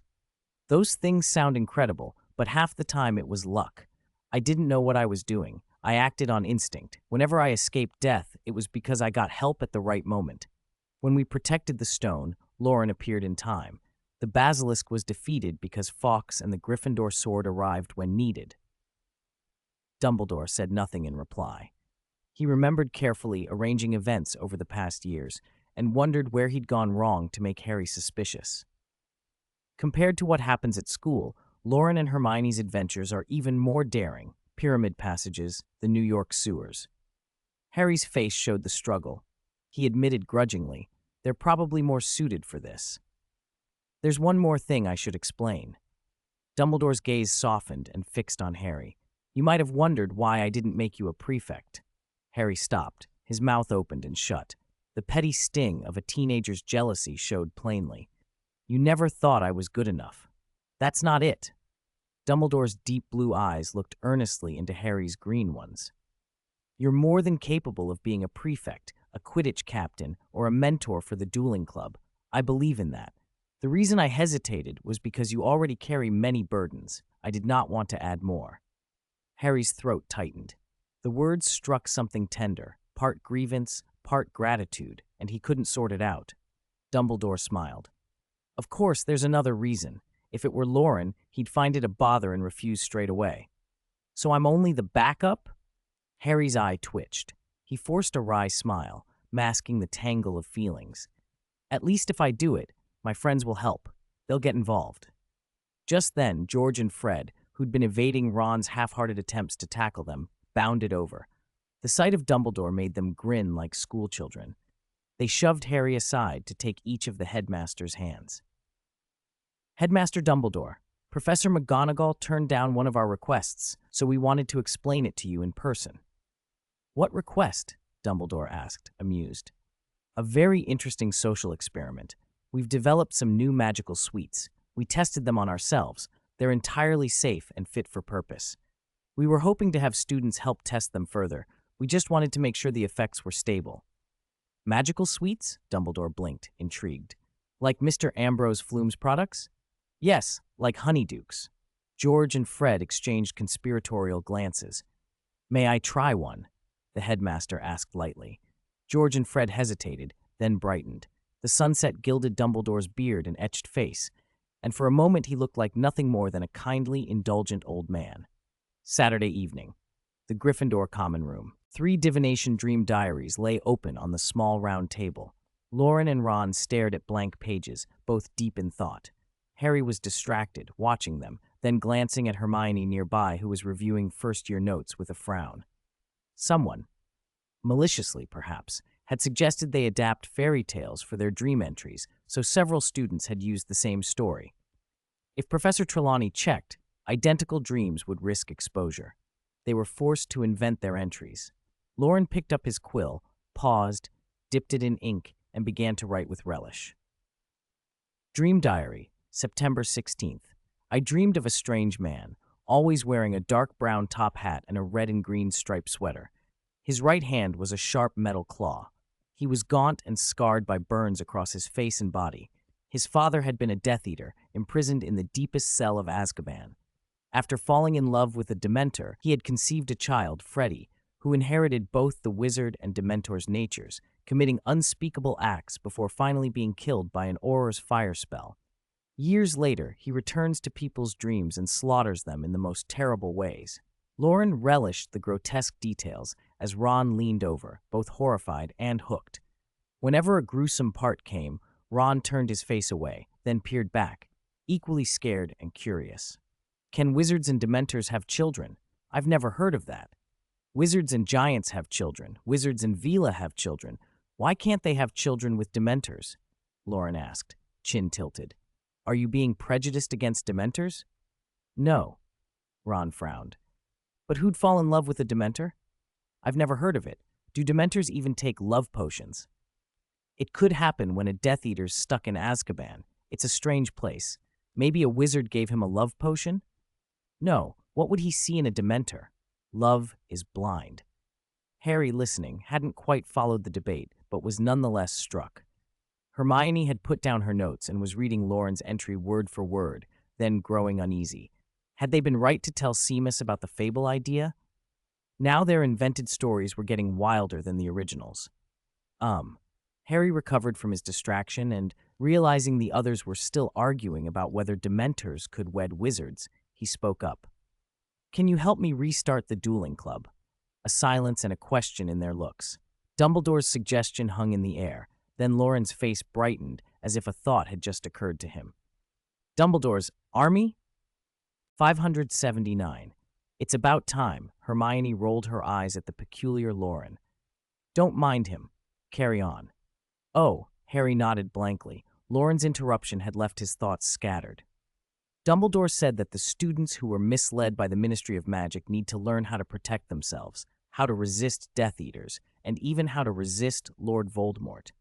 Normally, the dueling club would be run by the Defense Against the Dark Arts professor, but Umbridge obviously won't do that, and the other teachers are tied up with their own duties. Dueling club? Entrusted to us? Ron couldn't believe it. Hermione's elegant brows knitted together as she fell into thought.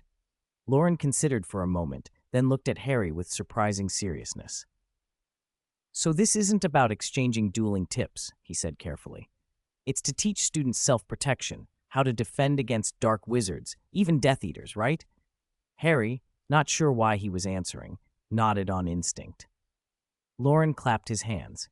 Then we should change the name. Let's not call it the Dueling Club. Let's call it the Defense Association. The three of them fell silent. D.A., Dumbledore's army. It was the same in everything but name. The next morning after breakfast, a hastily written notice appeared on the bulletin board at the base of the marble spiral staircase leading into the Great Hall.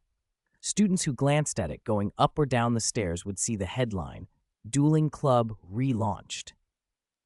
Before long, a crowd had gathered around the board. Lee Jordan stood up front, reading the notice aloud so everyone could hear. Recently, multiple students have reported a lack of practical magical exercises in formal classes, drawing the school's attention. After consultation between the headmaster and the heads of house, it has been decided to relaunch the dueling club immediately. Due to the busy schedules of the faculty, activities will temporarily be student-run. In view of Harry Potter's excellent performance in last year's Triwizard Tournament, Harry Potter will temporarily serve as the club's instructor.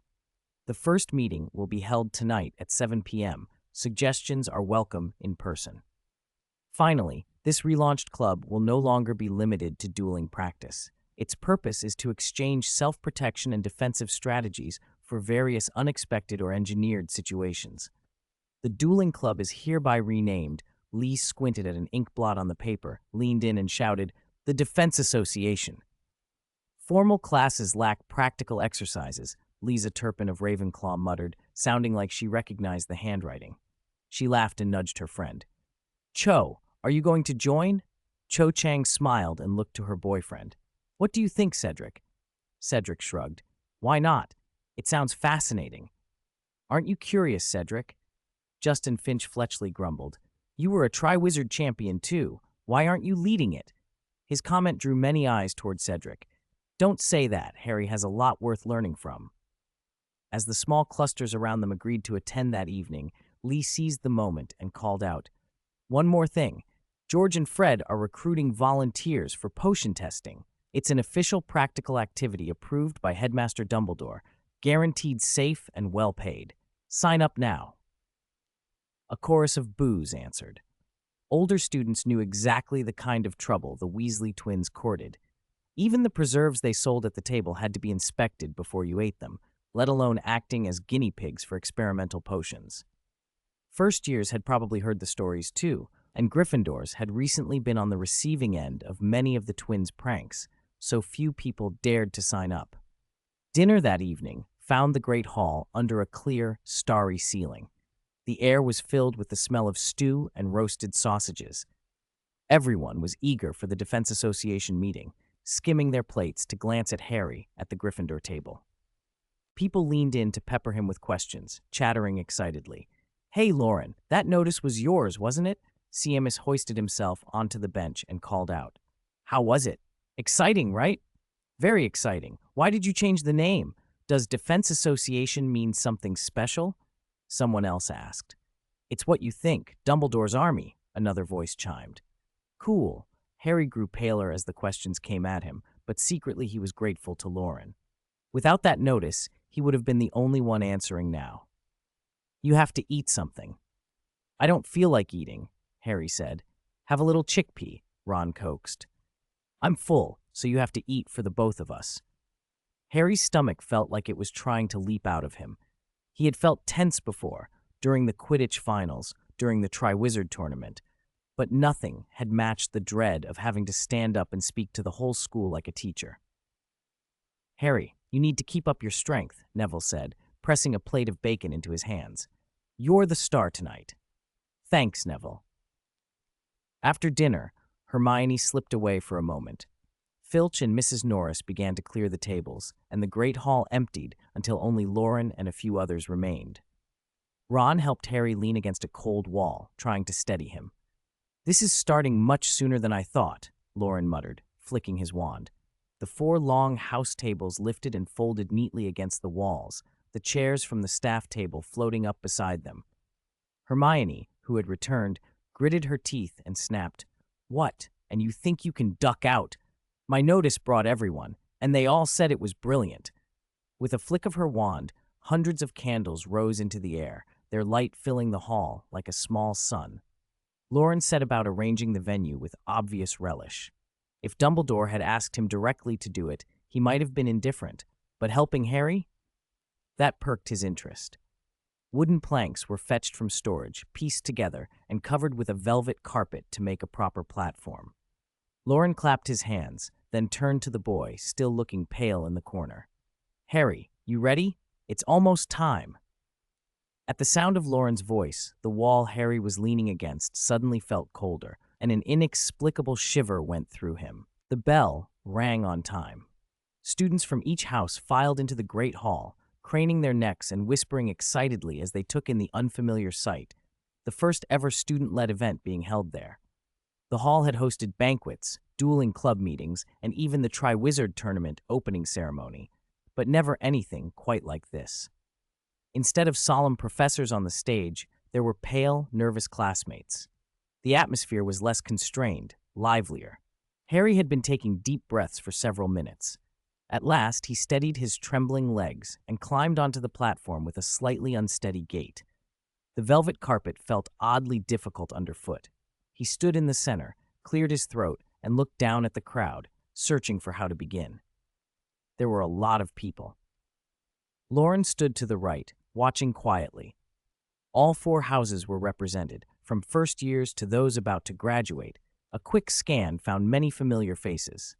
Gryffindor had the biggest turnout. Ginny sat in the front row, eyes bright and eager. Beside her were the Quidditch players, led by Angelina, and Neville and Parvati shepherded the first years. Even Slytherin had sent a respectable number of students, including many older, sharp-eyed ones. "I'm Harry Potter, a fifth-year Gryffindor," he began, his hand pressed near his throat where he clutched his wand. His voice started shaky but found steadiness. He felt oddly split, lightheaded, yet thinking quickly. A new sensation bubbled under that uncertainty, and for a moment he was almost dizzy with it. "Before I came up here, I prepared a formal speech. I even asked Loren if he'd be the main speaker. He wrote the announcement, in fact." He spread his hands and changed his tone. "But he insisted on watching me make a fool of myself." A ripple of snickers ran through the hall. "When Dumbledore asked me to do this, my first thought was that he was joking. I still think so." He paused for laughter to die down. "I see more of you than I expected. Over half the school, maybe. Gryffindor probably came to support me. Ravenclaw and Hufflepuff probably think this sounds interesting. And Slytherin, well, you might just be here to watch me make a fool of myself, too." Even the Slytherins laughed, the sharpness in their faces softening. Hermione nudged Ron and said lightly, "You can't tell. He was wobbling like jelly before he came on stage." Loren's expression didn't change, but he thought to himself that if Harry had simply walked up and started teaching Expelliarmus, he wouldn't have been surprised. Instead, Harry used a few jokes to win the room and diffuse any lingering hostility. "Pressure makes people bring out unexpected things," Loren murmured. "Hopefully it's Harry's potential." Harry's gaze, brightened by candlelight, moved over the students. "I know a lot of you want the inside story of last year's Triwizard Final, the truth about what happened, but that answer's been in front of you for a long time. Everyone here knows why the Defense Association was formed, so I won't bore you with theory. Let's get right to Expelliarmus." What followed wasn't the dry textbook explanation anyone expected. Harry broke the spell down into simple, practical parts, demonstrating with an elegant, powerful cast and explaining the timing and tone of the incantation. He answered questions from the front rows, explaining not just the wand movement, but the intent behind it. He paired students up to practice and stepped down from the platform to walk among them, correcting faults and bringing anyone with bad habits up onto the stage for a careful demonstration. He was polite and patient, lightening the room with a well-timed joke without ever being cruel. By the end, even many skeptical Slytherins viewed him differently. Time moved quickly. "Ginny, drop your elbow a little when you cast. Focus the power at the tip of the wand." Ginny adjusted and fired a faster, sharper bolt of red light. Excited, she leaned in and brushed Harry's cheek softly. "That was brilliant," she breathed. Harry froze. The scent of her and the warmth of that touch sent his heart racing. A strange pulse ran up his spine, his temples throbbed, and the scar on his forehead flashed with a sudden, sharp sting that pierced his mind. His vision blurred. 2 steps from the platform, he stumbled. Light-headed and low on sugar, his consciousness began to splinter. Something else stirred inside him, a presence coiling like a python, a consciousness with red light threaded through it, anchored most strongly at the lightning-shaped scar. Then the other consciousness slipped in and took over. Harry's body moved onto the platform with measured elegance, surveying the hall with a calm, courteous smile that made the room warm to him. "Friends," the voice said, steady and calm, "as the lesson draws to a close, no amount of theory can replace practice, and no amount of practice can replace resolve. To defeat powerful enemies, you must face fear and conquer it." Hermione's face tightened, Loren's eyes narrowed. This was wrong. Harry felt panic. He remembered Dumbledore's warning: Voldemort could try to enter his mind, and a violent fear surged through him. He tried to fight, to wrench free from the creature coiling around him. The coils tightened, and his scar felt as if a red-hot iron had been pressed to it. The pain was beyond anything he'd felt before. Loren recognized the abnormality at once and shot a stupefy. He dashed to the platform, steadied Harry before he could collapse, and carried him toward the hall's side door. As he moved, Loren called down in a loud voice, "Harry didn't eat dinner. He's exhausted, and his blood sugar's low. I'm taking him to the hospital wing." Hermione hurried after them. The next Defense Association meeting is TBD. Check the notice board, she added for the students. Ron, who had been enjoying the night, finally realized something was wrong. He forced himself to stay calm, gathered his close friends, and said, trying to sound normal and brushing crumbs from his mouth, "I've got snacks in my pocket." Then he followed, still a little bewildered. In the crowd, Ernie Macmillan turned to Justin and scratched his head. "Low blood sugar? What's that?" "It means he passed out from exhaustion," Justin replied. Harry's vision went dark. Everything inside him wanted to let go. Just before his consciousness finally slipped, he heard Loren and Hermione's voices, steady, present, and a calm settled over him. His fear ebbed away. For a moment, his mind drifted to something utterly ordinary and personal. Did Ginny just kiss me? The coils loosened. The pain stopped. When he came to, he was on a soft bed in the hospital wing, limbs heavy and aching as if he'd run across the castle in a daze. His glasses weren't on his nose, and the air smelled strongly of herbs. He could make out quiet voices nearby. Hermione was saying, as the lesson was ending, Loren noticed Harry wasn't right.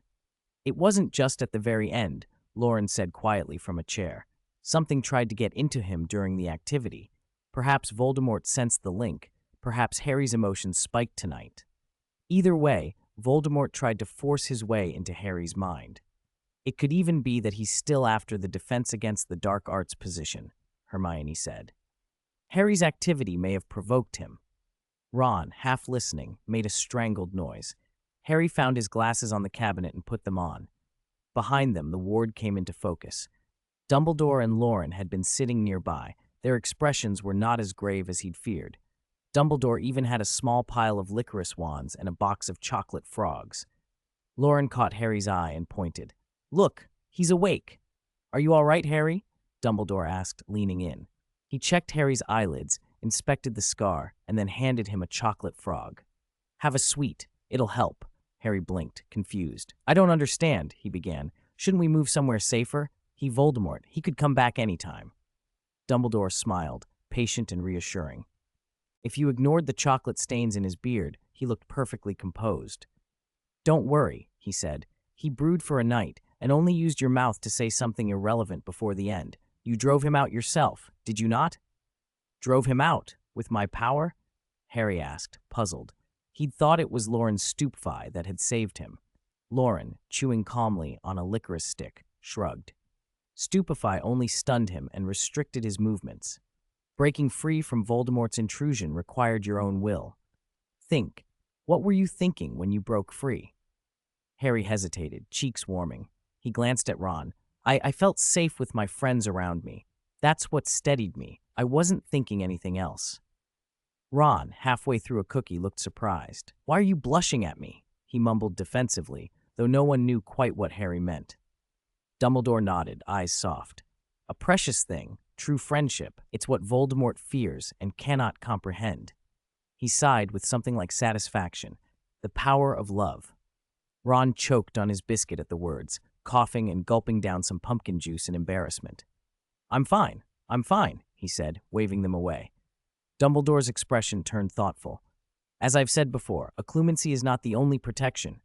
You can arm your mind in other ways, learn to counterattack with your own measures so he will not intrude easily." Harry listened intently. For the next half hour, Dumbledore, Loren, and Hermione discussed plans for the Defense Association and requested books and supplies. The immediate danger that had threatened to become a disaster was over, at least for now. Dumbledore rose to go, picking up a bag of honeyed sweets as he left. "It's late. Get some rest," he advised. "You have classes tomorrow." Hermione nodded. "We'll head back too." Loren tried to protest about a morning history of magic class, but Hermione yanked him up before he could finish. Ron, still a little flustered, came to the bedside and gave Harry a crooked smile. "Sleep early or late, doesn't matter to me. I'm off." Harry scratched his head, puzzled by Ron's odd behavior for a moment before the thought returned to him with force. How on earth would he explain any of this to Ron? Ginny was Ron's sister. Even thinking about it made him cringe. But then he pushed that aside. More important things remained. Resisting Voldemort came first.